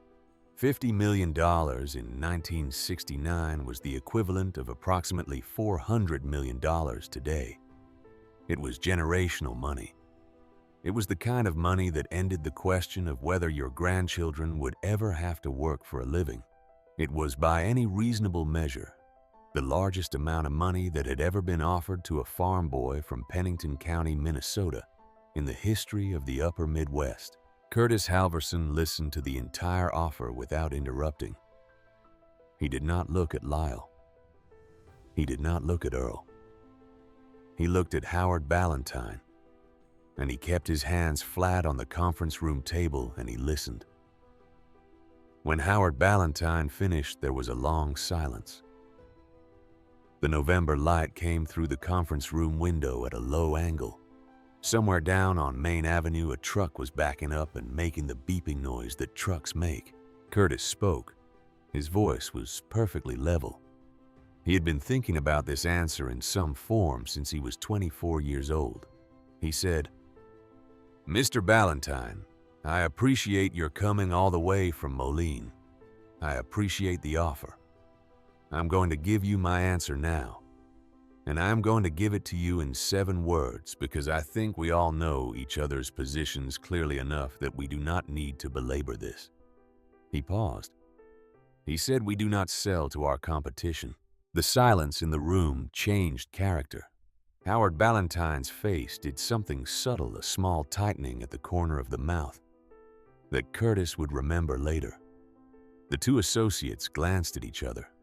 Earl Christensen, sitting beside Curtis, did not move at all. Howard Ballantyne said in a voice that was no longer warm, he said, "Mr. Halvorsen, that is a remarkable answer. I want to be sure you understand what you are turning down." Curtis said, "I understand exactly what I am turning down." Howard Ballantyne said, $50 million is a number that very few men in your position would refuse." Curtis said, "I am not very few men. I am one man." And the answer is the same. Howard Ballantyne sat for a moment. He had clearly not prepared a response to this. He was a man accustomed to negotiations. He could have countered with 60 million. He could have countered with 70. He could have offered improved terms on the earnout. But Curtis Halvorsen had not said the price was wrong. He had said the buyer was wrong. There was no counter to that. Howard Ballantyne stood up. He buttoned the middle button of his 3-piece suit. He gathered his briefcase. He extended his hand across the table. He said, "You are making a mistake that you will regret for the rest of your life." Curtis did not take the hand. He said, "I have made a few mistakes. This is not going to be one of them." Howard Ballantyne and his 2 associates left the conference room. They did not say goodbye to Earl Christensen. They walked out through the front office and down the stairs to the street. Curtis watched from the conference room window as the 3 of them got into a Lincoln Continental that had been waiting at the curb and drove away toward the airport. Lyle let out a long breath. Earl Christensen said, "Well, that is $50 million walking away." Curtis said, "No, it is not. That is $50 million trying to buy us out before they ruined us. Now they are going to try to ruin us." He was right. Now let me tell you what happened to Wagner. In April of 1970, months after the Deere-Wagner agreement had been signed, Deere and Company exercised the termination clause. They did it on a Friday afternoon. Wagner FWD received notification by telegram. The notification stated that Deere was terminating the supply agreement effective immediately, and that the non-compete clause would be enforced in full for the contractually specified period of 5 years. Wagner FWD had structured its entire production around the Deere relationship. They had hired 42 new workers. They had taken on inventory commitments based on the Deere order book. They had stopped marketing to other customers because there were no other customers permitted under the agreement. When Deere pulled out, Wagner had no other distribution. They had nowhere to sell their product. And under the non-compete clause, they could not legally develop new customers for 5 full years. The Wagner dealers across the country, the ones who had sold Wagner tractors before the Deere deal, were left holding inventory they could not replenish from the manufacturer. Some of those dealers closed their doors within 60 days. Others scrambled to find other product lines. A few of them, a small handful of mechanically inclined men in places like Havre, Montana, and Estevan, Saskatchewan, started building their own 4-wheel drive tractors in their own shops. The same way Curtis Halvorsen had built Barney in 1957. One of those shops, run by a man named Wilbur Hensley in Havre, Montana, would grow over the next several years into a company called Big Bud, which would become legendary for building the largest farm tractors ever produced in the United States. Machines so large they had to be transported on lowboy trailers between farms, because they could not legally drive on most county roads. Big Bud was born from the ashes of the Deere Wagner deal. Wilbur Hensley had been a Wagner dealer in Havre. When Deere terminated the agreement, Wilbur Hensley had a shop full of repair parts and no tractors to sell. So he started welding his own. This is how giants behave. They do not destroy a competitor in one move. They use the competitor for a year, and then they shed the competitor like a coat they no longer need, and they leave behind a wreckage that other men have to rebuild from. The Deere-Wagner deal was not a mistake.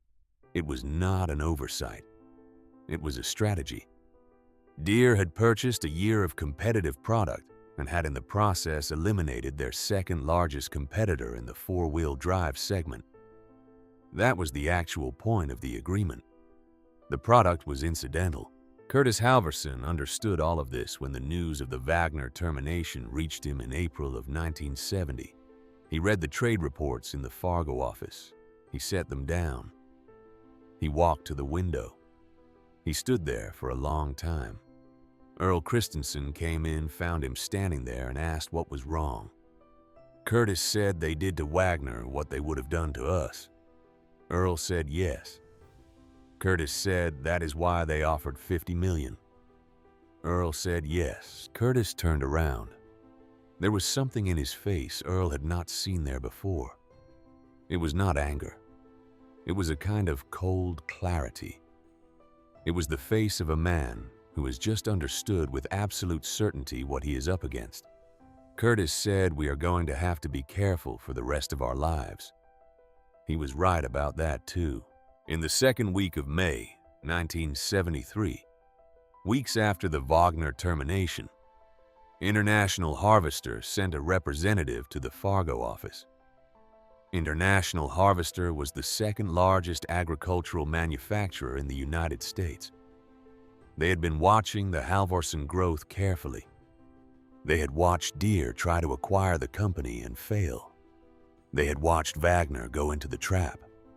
They had drawn their own conclusions. The International Harvester representative was a man named Wendell Forrester. He was 47 years old. He was a vice president of strategic investment.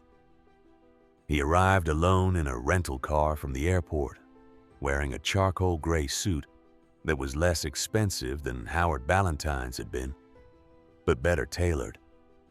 He sat down across from Curtis in the same conference room where Howard Ballantyne had sat 6 months earlier. He did not make a speech.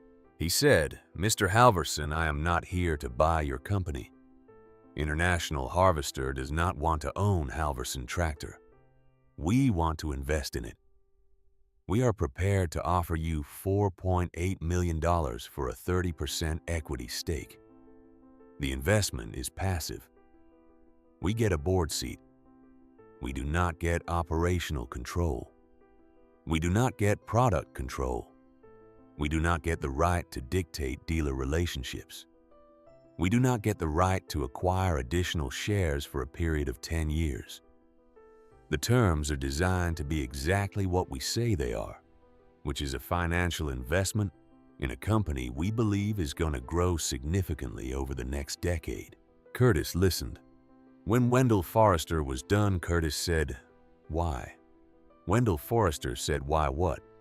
Curtis said, "Why are you offering me passive investment terms when Deere offered me a buyout?" Wendell Forrester said, "Because we watched what happened to Wagner. We watched Deere ruin a competitor that signed an agreement with a hidden cost. We are not Deere. We do not want to ruin you. We want you to grow, and we want to participate in the growth without owning it. This is not the strategy that wins us the most short-term value. It is the strategy that wins us the most long-term value. "We are betting on you, Mr. Halvorsen. We are not betting on the company. We are betting on the man." Curtis sat with that for a moment.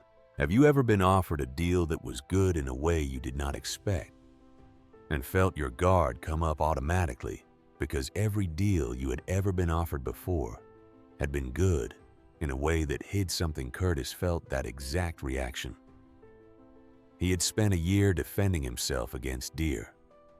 He had spent a year reading clauses and looking for hidden traps. The fact that Wendell Forrester was offering him terms that were transparently fair made Curtis suspicious in a way that, looking back, he would later be a little embarrassed about. He took the offer to Earl Christensen. He took it to Lyle. He took it to Theodore Wagstaff in Crookston. All three of them read the terms carefully. All three of them came to the same conclusion. The deal was exactly what it appeared to be. International Harvester wanted to participate in the growth of a company that they believed could become significant. They were not trying to control it. They were trying to ride it. Curtis signed the agreement in the second week of June 1970. International Harvester took its 30% stake. The $4.8 million went directly into the new Fargo plant, which was completed and operational by the end of that year. Production capacity tripled. The waiting list, which had been 18 months, came down to 9 months by the spring of 1971. In January of 1971, the company hired a new chief executive officer. His name was Eugene Doyle. He was 44 years old. He was a graduate of North Dakota State University with a degree in mechanical engineering and a master's in business administration from the University of Minnesota. He had spent 12 years at Bobcat in Gwinner, North Dakota, rising to vice president of operations, and had then spent 4 years running a feed equipment manufacturer in Mankato. He had grown up on a farm outside Thief River Falls. His father had known Sigurd Halvorsen for 40 years. Eugene Doyle was, in other words, a local man with national credentials. Curtis hired him after a single interview that lasted 3 hours. Eugene Doyle came in, asked specific questions about every operational area of the company, listened carefully to the answers, and then proposed a strategic plan that would expand the dealer network from 93 dealers in 1970 to over 400 dealers by 1976. Curtis listened to the plan. He asked 2 questions. Eugene Doyle answered both of them in detail. Curtis offered him the job before Eugene Doyle left the building. Lyle, when Curtis told him about the hire that evening, said you trusted him fast. Curtis said his father was at our mother's funeral in '54. I have known the family for 20 years. He is a Halvorsen kind of man. Lyle said that is a high standard. Curtis said that is the standard. Eugene Doyle took over operations on the 15th of February 1971. He spent the first 3 months traveling to every dealer in the network, listening, taking notes, eating dinners with men he had never met, learning what the customers actually wanted and what the dealers actually needed. He came back to Fargo and presented Curtis with a 47-page report. The report identified 17 specific operational improvements that could be implemented within the year. Curtis read the report twice. He approved every recommendation in it. Sales in 1971 were $6.2 million. Sales in 1972 were $11.8 million. Sales in 1973 were $24 million. Sales in 1974, the year the new 420,000 square foot manufacturing facility was completed, were $47 million. By 1977, 6 years after Eugene Doyle had joined the company, annual sales would exceed $105 million, and one Halvorsen tractor would be coming off the assembly line every 18 minutes. Now let me bring you back to Vernon Crain, because we have not forgotten him. And the story has not forgotten him either. Vernon Crain was still working for John Deere through the middle 1960s and into the 70s. But his career had begun to drift after the Halvorsen patent acquisition failed in 1962. He was reassigned out of the Upper Midwest Territory in 1967. The official reason was a routine territorial reorganization. The unofficial reason, which Vernon himself almost certainly understood, was that he had become associated with a failed strategy. He had been the man who told the Halvorsens to give up. He had been the man who had been told no. The men who had sent him to St. Hilaire to laugh at a 61-year-old farmer in 1958 had quietly distanced themselves from him by 1967. He was given the Eastern Pennsylvania Territory. He was given the Southern Indiana Territory. He was given the Florida Citrus Territory. None of these were promotions. By 1973, at the age of 63, Vernon Crain was working out of a regional office in Peoria, Illinois, in a job that was 3 pay grades below where he had been in 1962. He retired in 1975 at the company minimum age with a reduced pension. I am telling you this not to celebrate his decline, because the decline of Vernon Crain is not something to celebrate. I am telling you this so you understand what happened to him. Because what happened to him is more interesting than what could have happened to him, in a story written by a man with less interest in how the world actually works. In the 3rd week of August 1976, on a Wednesday afternoon, Vernon Crain, 66 years old, retired. Driving alone in a 15-year-old Chevrolet sedan from Peoria, Illinois. To visit a sister in Bismarck, North Dakota, took a detour off Interstate 94 at the West Fargo exit. He had read in a trade magazine in his retirement that the Halvorsen tractor manufacturing facility was off that exit. He had not planned the detour in advance. He took it on impulse, the way old men sometimes take detours on long drives. He pulled into the parking lot of the Halvorsen plant at 3:20 in the afternoon. The lot was full of employee cars. The plant was running its 3rd shift transition. He parked at the far edge of the lot near the main road, and he sat in his Chevrolet for 15 minutes, with the engine off, looking at the building. The building was 420,000 square feet. It was the largest agricultural manufacturing facility in North Dakota. The Halvorsen logo on the front of the building was 30 feet tall. Through the glass front entrance, Vernon Crain could see employees moving in and out, men in green coveralls, with the Halvorsen patch on the shoulder, women at the reception desk, a delivery truck backing up to the loading dock at the side of the building. Vernon Crain did not get out of the car. He sat there for 15 minutes.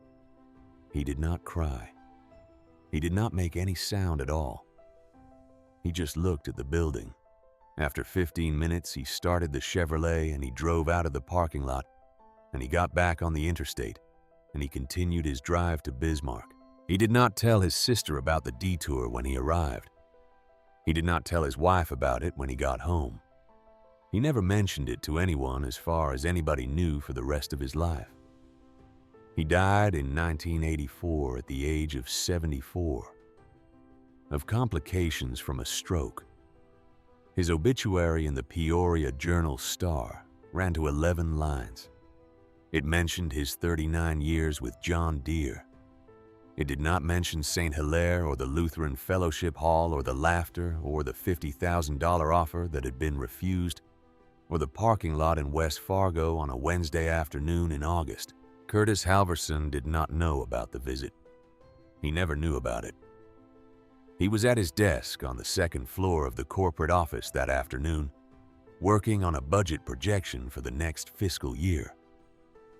The window of his office faced the same parking lot Vernon Crain had been sitting in. If Curtis had stood up at the right moment and looked out the window, he would have seen the Chevrolet. He did not stand up. He kept working. The story of that visit only came to light in 2003, when Vernon Crain's wife had passed away and her papers were gone through by his nephew. The nephew found a small spiral notebook in which Vernon Crain had written on a single page, dated August 25, 1976, 3 sentences. The sentences read, "Drove past the Halvorsen plant today. It is bigger than I expected. I did not get out of the car." 3 sentences. A page. A man's whole reckoning written down once and never spoken aloud.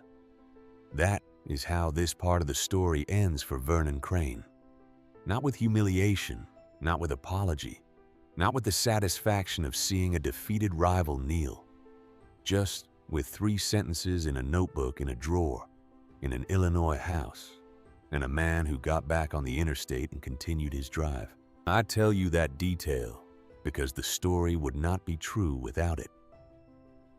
The men who win in the end do not get to watch their enemies suffer. They are too busy running what they built. The enemies suffer alone in cars at the edges of parking lots, looking at buildings they cannot enter. The win, when it happens, is invisible. It has to be invisible. That is what makes it real. Curtis Halvorsen, on that same Wednesday afternoon in August of 1976, was at his desk at the Fargo plant working on a budget projection. He did not know Vernon Crain was in the parking lot. He had not thought about Vernon Crain in years. The Lutheran Fellowship Hall in St. Hilaire, the white shirt, the polished shoes, the laughter, all of it had become so far away in his mind that it was almost a story about somebody else. He was 42 years old. He had built a company that employed 914 people across 2 manufacturing facilities and 4 regional sales offices. He had paid off every loan the company had ever taken. He had a wife now, a woman from Crookston named Margit Aune, whom he had married in 1973, and 2 small children. A boy named Sigurd after his father, and a girl named Ada after his mother. He had begun in the previous year to draw up plans for a research and development center that the company would build adjacent to the main plant in 1979. He had begun to think about the long arc of a life the way men do when their children start asking questions about what their father does for a living. And the answer requires more than 1 sentence. His father was 80 years old that summer. Sigurd was still going out to the forge every morning at 6 o'clock, although he had cut back to 4 mornings a week. He had developed a tremor in his left hand in 1975 that his doctor in Thief River Falls had identified as the early stages of Parkinson's disease. He could still work. He could still bend iron. But the family had begun to understand that the time was finite now, in a way it had not been finite before. Curtis went home to St. Hilaire on weekends when he could. He drove the 100 miles from Fargo on Friday afternoons and stayed at the original farmhouse with his parents and brought Margit and the children. The house was the same house Sigurd had built in 1924. It still smelled the same. The floorboards still made the same sounds in the same places.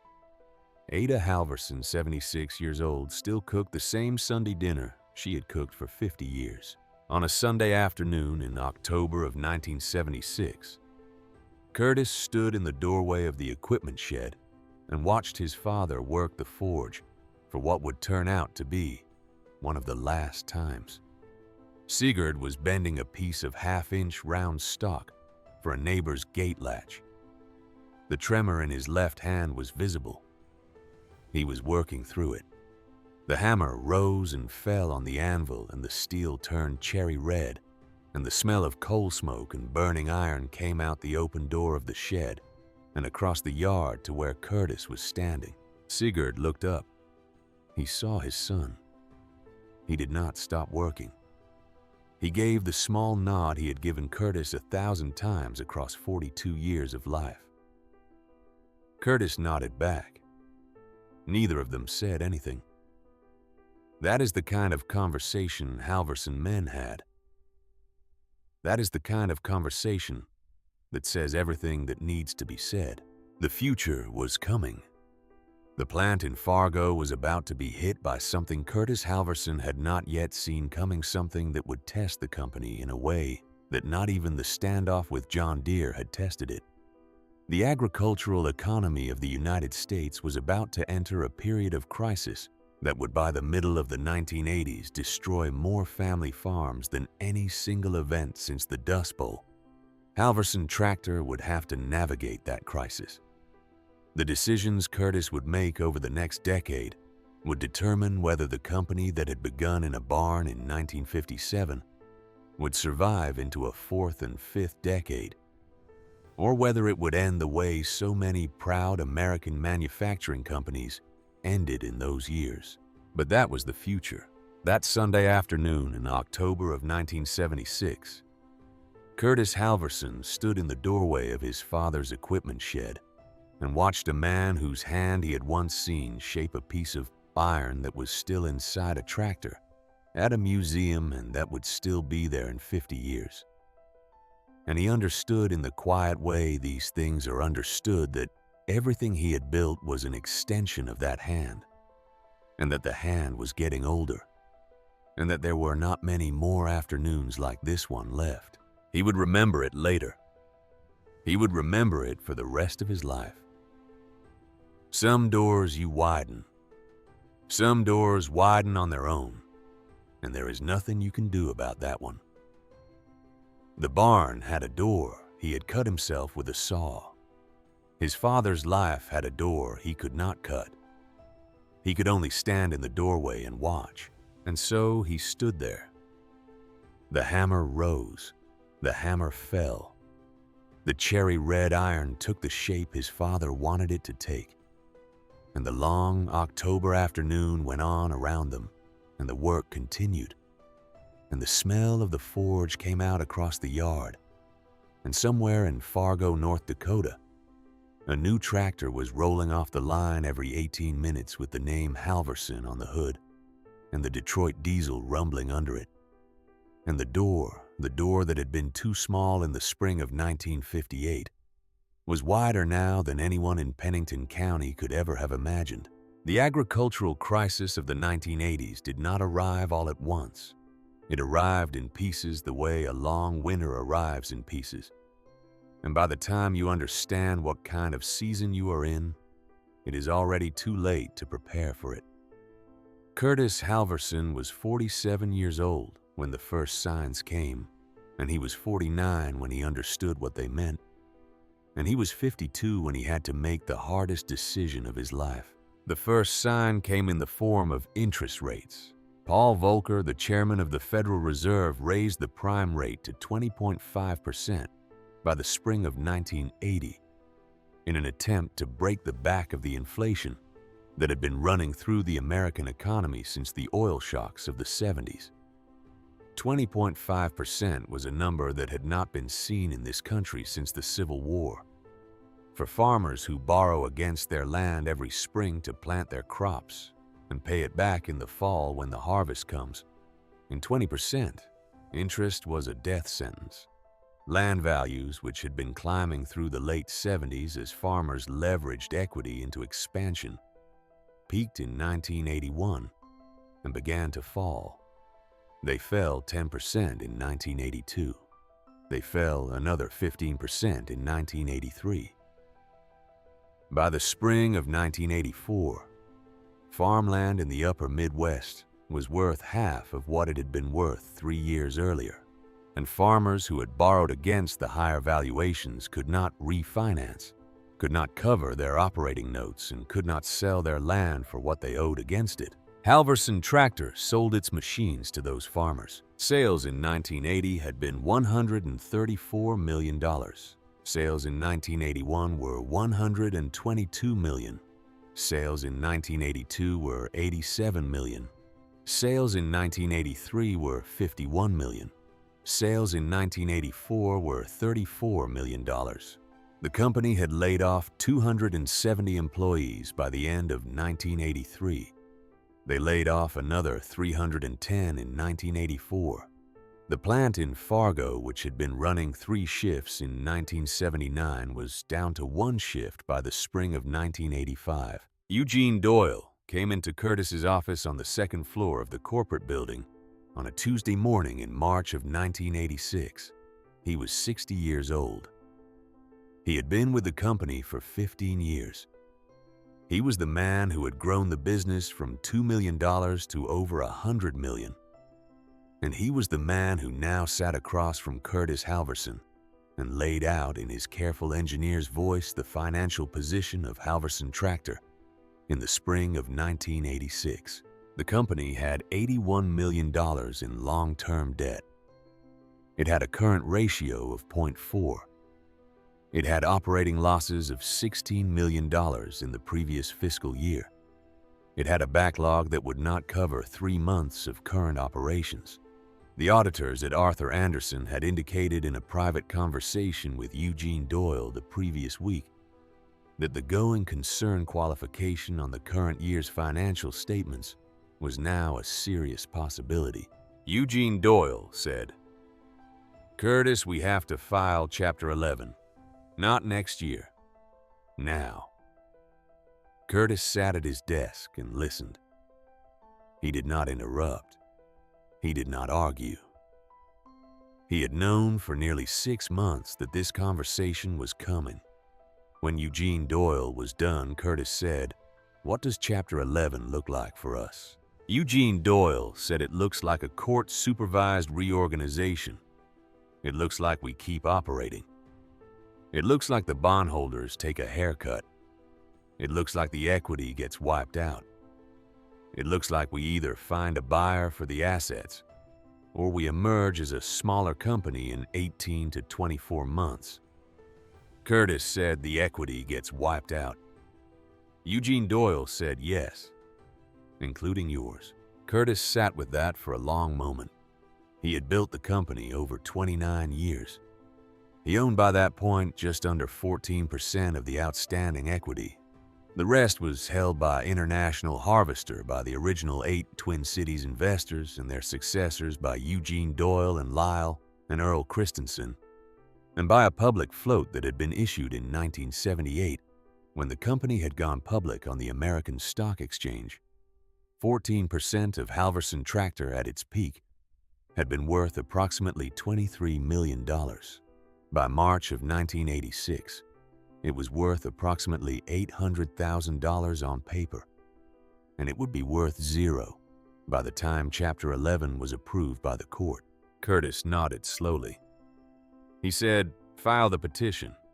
Eugene Doyle said, "There is a buyer." Curtis looked up. Eugene Doyle said, "Tenneco." Tenneco itself had acquired Case from Kern County Land Company back in 1967, and in the previous year, 1985, Tenneco had folded International Harvester's agricultural division into Case to form Case 1H.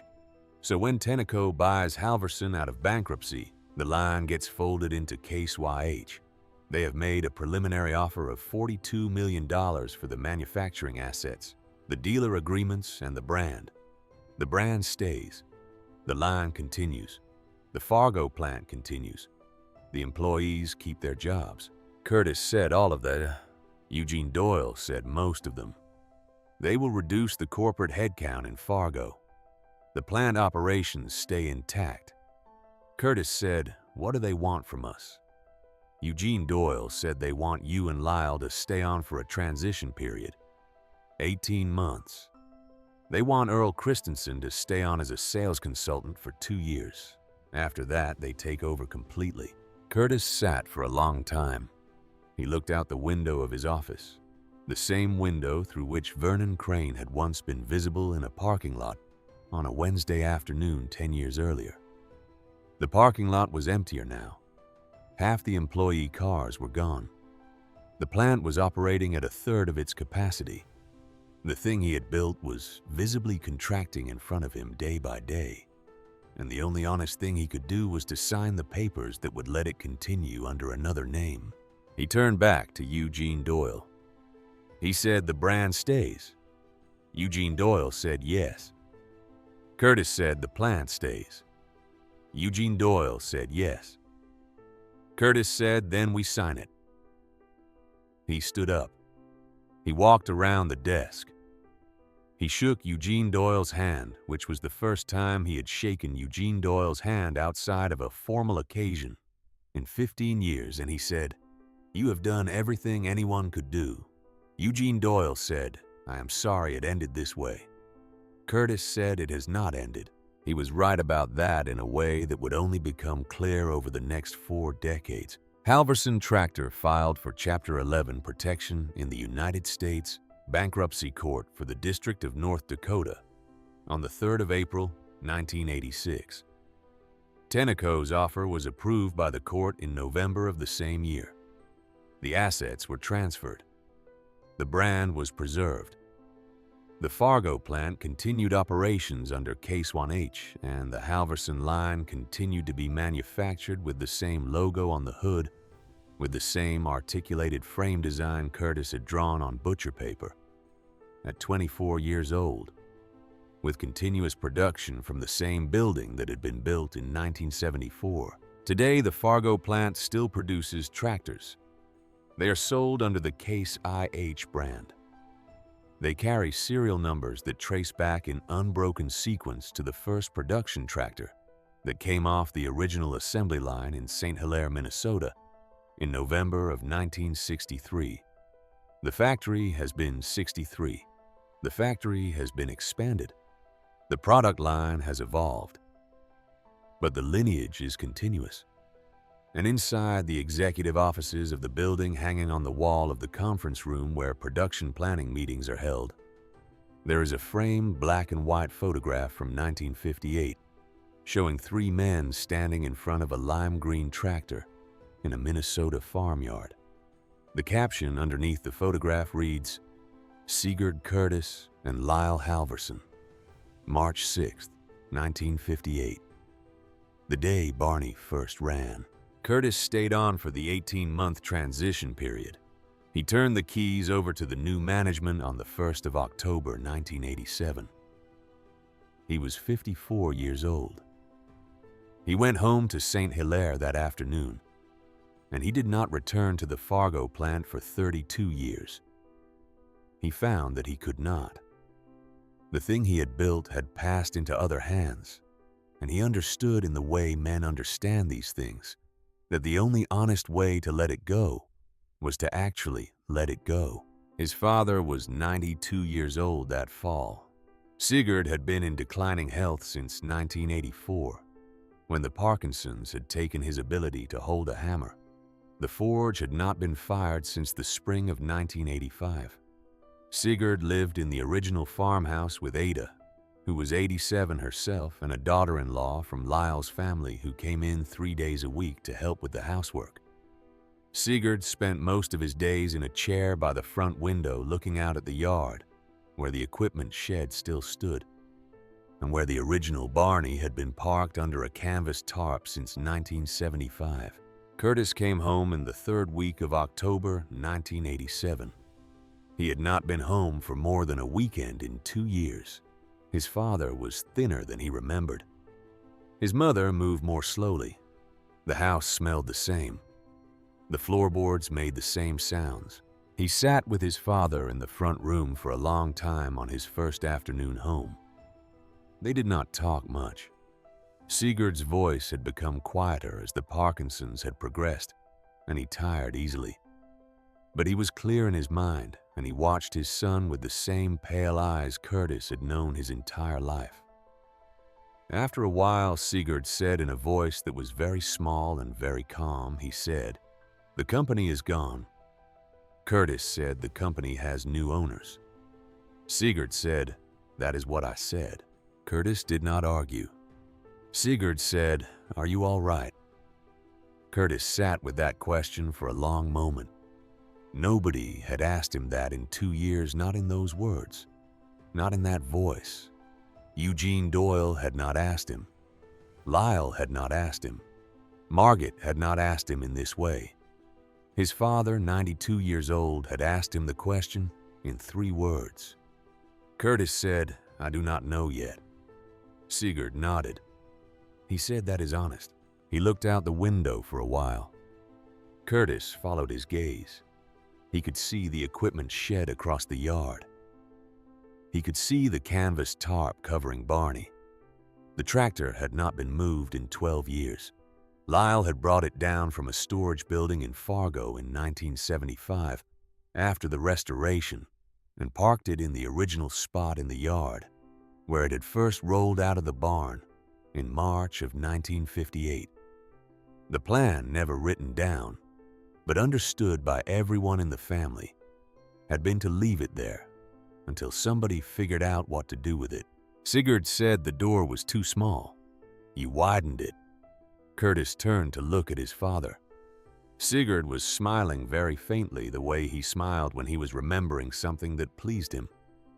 Sigurd said, "That is what I am going to tell people about you." Curtis sat very still. Sigurd said, "That is what they will say." He widened the door. It was the closest thing to a benediction his father had ever given him. Sigurd Halvorsen was not a man who said things like that.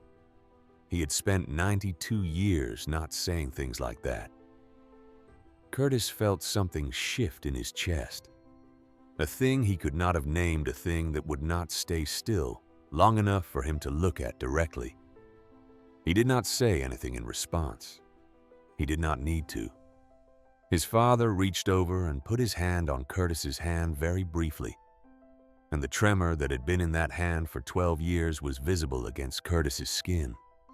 And then his father took his hand back and looked out the window again. Sigurd Halvorsen died on the 7th of February, 1988, 4 months later. He was 92 years old. He went in his sleep in the bedroom he had shared with Ada for 63 years in the house he had built with his own hands in 1924. The funeral was held at the Lutheran Church in St. Hilaire on the 11th of February. 317 people attended. The pews were full. The basement fellowship hall, which was the same fellowship hall where Vernon Crain had laughed at Sigurd 30 years earlier, was opened for overflow seating. There were men there who had bought Halvorsen tractors in the 1960s. There were men there whose own fathers had threshed alongside Sigurd in the 1930s. There were men there who had bought adapter rings from Sigurd's forge in the 1940s. Curtis spoke at the funeral. He spoke for 4 minutes. He talked about the forge and about the iron and about the hand that had shaped both of them. He did not mention the company. He did not mention the bankruptcy. He did not mention any of the things that he had built because none of them had been the point. The point had been the hand. At the end of his remarks, Curtis said, "My father told me once the door was too small, so you widened it." He was not talking about a barn door. He was talking about a life. And that is how I am going to remember him. As the man who taught me without ever using the words that if the door is too small, you widen it. There was no applause at the funeral. There never is at Lutheran funerals in northern Minnesota. There was just a long silence afterward, and then the next hymn, and then the procession out to the cemetery on the hill east of town, where the wind comes down off the prairie. And the headstones lean very slightly, because the ground freezes and thaws, and freezes again. Sigurd was buried next to Ada's 2 daughters from 1936, and next to the spot where Ada herself would be buried 6 years later. The stone reads simply, Sigurd Halvorsen, 1896 to 1988. Husband, Father Smith. Smith.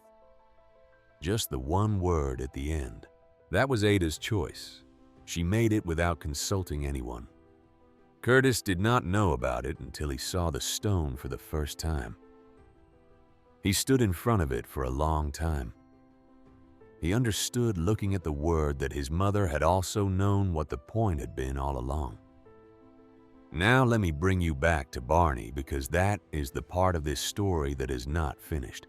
In the fall of 1990, Lyle Halvorsen approached Curtis with a proposal. The Bonanzaville Pioneer Village and Museum in West Fargo, North Dakota, a regional history museum that preserved frontier and early agricultural artifacts from the upper Midwest, had inquired about acquiring Barney for permanent display. The museum had a collection of historic tractors, mostly steam engines and early gasoline machines from the 1910s and 20s. They had recognized that Barney represented a different kind of history. The history of a post-war farm built mechanical revolution, and they wanted the original prototype. Lyle and Curtis discussed it over a long weekend at the original farmhouse. Ada was there 89 years old at that point, and she listened to the conversation and offered her opinion in the matter-of-fact way she always had. She said, "The tractor needs to be where people can see it. It is not doing anybody any good under a tarp." Curtis said, "It is doing me some good." Ada said, "That is selfish." Curtis laughed. He had not expected his mother to call him selfish about a piece of farm equipment. But she was right, and they all knew she was right, and the decision was made within the hour. Barney would go to Bonanzaville. The transfer happened in May of 1991. The museum sent a flatbed and a crew of 3 men. They loaded the tractor carefully with Curtis and Lyle supervising. Barney had not been started in 16 years. The Detroit diesel had been preserved with rust inhibitor every 2 years by Lyle, who could not bring himself to let the engine seize. The frame was solid. The articulation joint moved freely. The lever steering, which Lyle had reinstalled in 1975 during the restoration, was the original lever steering Sigurd had welded together in the dairy barn in January of 1958. Before the flatbed left the farmyard, Curtis walked once around the tractor. He stopped at the rear of the engine compartment. He opened the access panel. He looked at the adapter ring his father had hand-forged in the equipment shed in January of 1958. In 3 days and 3 nights of work on a coal forge, from the 1890s with the temperature outside at 27 below zero, and the wind coming down out of Manitoba, the ring was still there. It was still bolted in place. It had never been replaced. The Detroit and the Caterpillar transmission, which had no business being in the same machine, were still being held together by the iron Sigurd Halvorsen had bent with a hammer 33 years earlier. Curtis touched the ring with his fingertips for a moment. Then he closed the access panel. He stepped back. He nodded to the museum crew. They closed the trailer. The flatbed pulled out of the yard, and Barney went to West Fargo. The tractor has been on display at Bonanzaville since the summer of 1991. Every Labor Day weekend, the museum partners with the Western Minnesota Steam Threshers Reunion in Rolag, Minnesota, and Barney is hauled the 80 miles from West Fargo to Rolag for the 4-day event. Approximately 50,000 people attend the reunion each year. Barney sits in a roped-off display area in the antique tractor pavilion. There is a placard next to the tractor that explains its history. The placard mentions the floods of 1957. It mentions the loan from Eldon Pearson at the Union State Bank. It mentions the dairy barn that was too small. It mentions the door that had to be widened. It does not mention the adapter ring. The placard was written in 1991, and the museum staff who wrote it did not know about the adapter ring. I want to tell you something about that ring because it is the thing I keep coming back to in this story. In the summer of 1998, Curtis Halvorsen, 64 years old, attended the Steam Threshers reunion at Rolag. He had not been to Rolag in 7 years. He went that year because his grandson, who was 7 years old, had asked to see the tractor. They drove down from St. Hilaire on the second Saturday of the reunion. Curtis paid the gate admission. They walked through the antique tractor pavilion. They came to Barney. Curtis had not seen the tractor in 7 years. He stood in front of it for a long time. His grandson stood beside him, looking up at the lime green machine with the wide-eyed seriousness that small boys have when they are looking at things their grandfathers built. The boy did not say anything. He just looked. After a few minutes, Curtis crouched down beside the boy. and pointed to the rear of the engine compartment.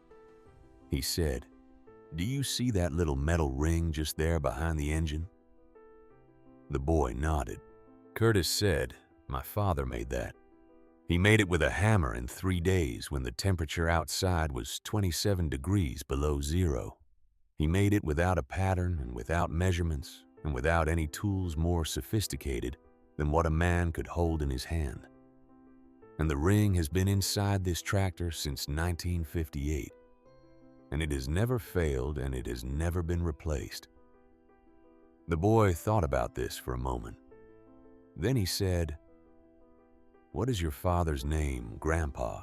Curtis said his name was Sigurd Halvorsen. He was a smith. He was the best smith I ever knew. The boy said, "Can I see the ring closer?" Curtis said the rope is in the way. The boy said, "Can we ask the man?" Curtis stood up. He looked across the pavilion. There was a museum docent standing about 20 feet away. An older man in a green polo shirt with the Bonanzaville logo on it. Curtis walked over. He introduced himself.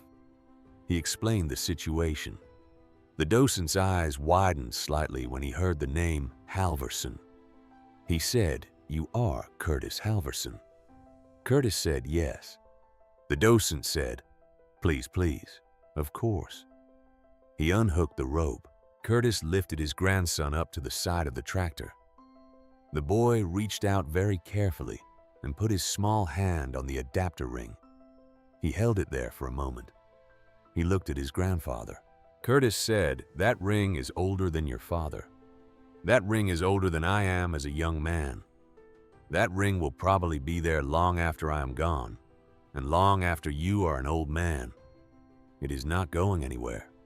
It is doing exactly what it was made to do, and it will keep doing it until somebody decides to stop maintaining the tractor entirely. And I do not think anybody is going to make that decision." The boy nodded slowly. He took his hand back. Curtis set him down on the ground. The docent rehooked the rope. He thanked them quietly for visiting. Curtis and the boy walked out of the pavilion into the late afternoon light. The boy held his grandfather's hand. Neither of them said anything for a while. Eventually, the boy said, "Grandpa, how come you can build something that lasts that long?" Curtis thought about that question. He had been asked it in different forms by different people for 40 years. He had given different answers at different times, and most of the answers had been incomplete and some of them had been wrong. He said, "I think you build it that way when you cannot afford to build it any other way. When you have $10,000 and 4 months of winter and you have to make it work, or you lose the farm, you build it the way it has to be built. And if you do that honestly, sometimes it lasts longer than you ever expected." The boy thought about this. He said, "That is a good answer." Curtis laughed. He said, "I have been working on it for a while." They walked out of the reunion grounds together. The Detroit diesel inside Barney was silent that day, as it had been silent for 23 years. But the iron of the adapter ring was still bolted in place, and the iron of the tractor was still standing, and the iron of the man who had built it was still walking out of the pavilion, holding his grandson's hand. The work was the same as it had always been. The shape it took did not change what it was. There is one more visit I want to tell you about because it closes a door that had been left open for 32 years.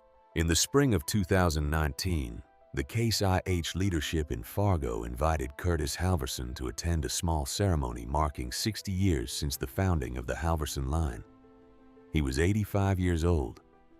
He had not set foot inside the Fargo plant since he turned the keys over on the 1st of October 1987. He had not, in those 32 years, ever been certain whether he would or would not go back. The invitation arrived on a Tuesday. He sat with it for 3 days. On Friday, he called the plant manager and accepted. He drove down on a Wednesday morning in May alone in his own pickup. He arrived at the visitor entrance at 10 o'clock. The plant manager met him at the door, a man in his 50s named Jensen, who had started on the assembly line in 1991 and had worked his way up. Jensen shook his hand. The handshake was respectful and short, the way men shake hands when they understand the weight of the moment without needing to comment on it. Curtis stayed for 40 minutes. He walked the executive corridor. He stopped in front of the conference room where the framed photograph from 1958 still hung, the one of Sigurd and Curtis and Lyle in front of Barney on the day the tractor first ran. Jensen had asked him in advance if he would sign the photograph, and Curtis had agreed. They took the frame off the wall and laid it flat on the conference table. Curtis signed his name on the matting in pencil, very small, very steady in the lower right corner. Jensen put the frame back on the wall. Curtis shook hands with the plant manager again at the visitor entrance. He got back in his pickup. He drove home to St. Hilaire. He did not speak about the visit afterward, not to Margaret, not to Lyle, not to anyone. The 40 minutes were what they were. The signature was on the matting. The door which he had let close behind him in 1987 was now closed in the way he wanted it closed. That was enough. In 2017, 2 years before that final visit, a reporter from the Forum, the Fargo daily newspaper, had driven out to St. Hilaire to interview Sigurd Halvorsen for a feature article on the 60th anniversary of the founding of Halvorsen Tractor. Curtis was 84 years old that fall. He was sitting in the front room of the original farmhouse which he had inherited from his mother in 1994, and which he had been maintaining ever since. The interview lasted about an hour. The reporter asked about the floods, about the bank loan, about the construction of the original tractor, about the rivalry with John Deere, about the bankruptcy, about the years since. Near the end of the interview, the reporter asked, looking back, "What is the lesson of the company?" Curtis sat for a long time before he answered. The afternoon light was coming through the front window in a way that Curtis had been watching it come through that window for almost his entire life. He said in a voice that the reporter later described as quiet and unhurried. He said, "We never thought it would grow to be this big. The barn was small. The plan was simple. The door was too small. We widened it." The reporter wrote that down. Then Curtis said, "That is the only secret. Nobody widens the door for you. You widen it yourself or you stay where you started." The article ran in the Forum on the 3rd of November, 2017. It was reprinted in agricultural trade publications across the upper Midwest. It was clipped and saved by hundreds of farmers, including some who had bought Halvorsen tractors in the 1970s and were still running them on their farms in the second decade of the 21st century. Sigurd Halvorsen is still alive as of the writing of this video. He is in his 90s. He still lives in the original farmhouse in St. Hilaire. He still maintains the equipment shed across the yard, although the forge has not been fired since his father stopped using it in 1985. The shed is full of tools that belong to his father. Some of them are tools his father's father had used. The hammer that bent the adapter ring in January of 1958 is still hanging on the same nail it has hung on for 67 years. The Halvorsen brand is still produced in Fargo under Case 1H. The factory employs over 2,000 people. One tractor still rolls off the assembly line approximately every 18 minutes during peak production. The model designations have changed several times over the decades, but the basic articulated four-wheel drive design that Sigurd Halvorsen drew on butcher paper in November of 1957 is still the design every machine on that line is built around. Barney sits at Bonanzaville. The adapter ring is still in place. It has never been replaced. The original dairy barn at the Halvorsen farm in St. Hilaire is still standing. It is now used for hay storage.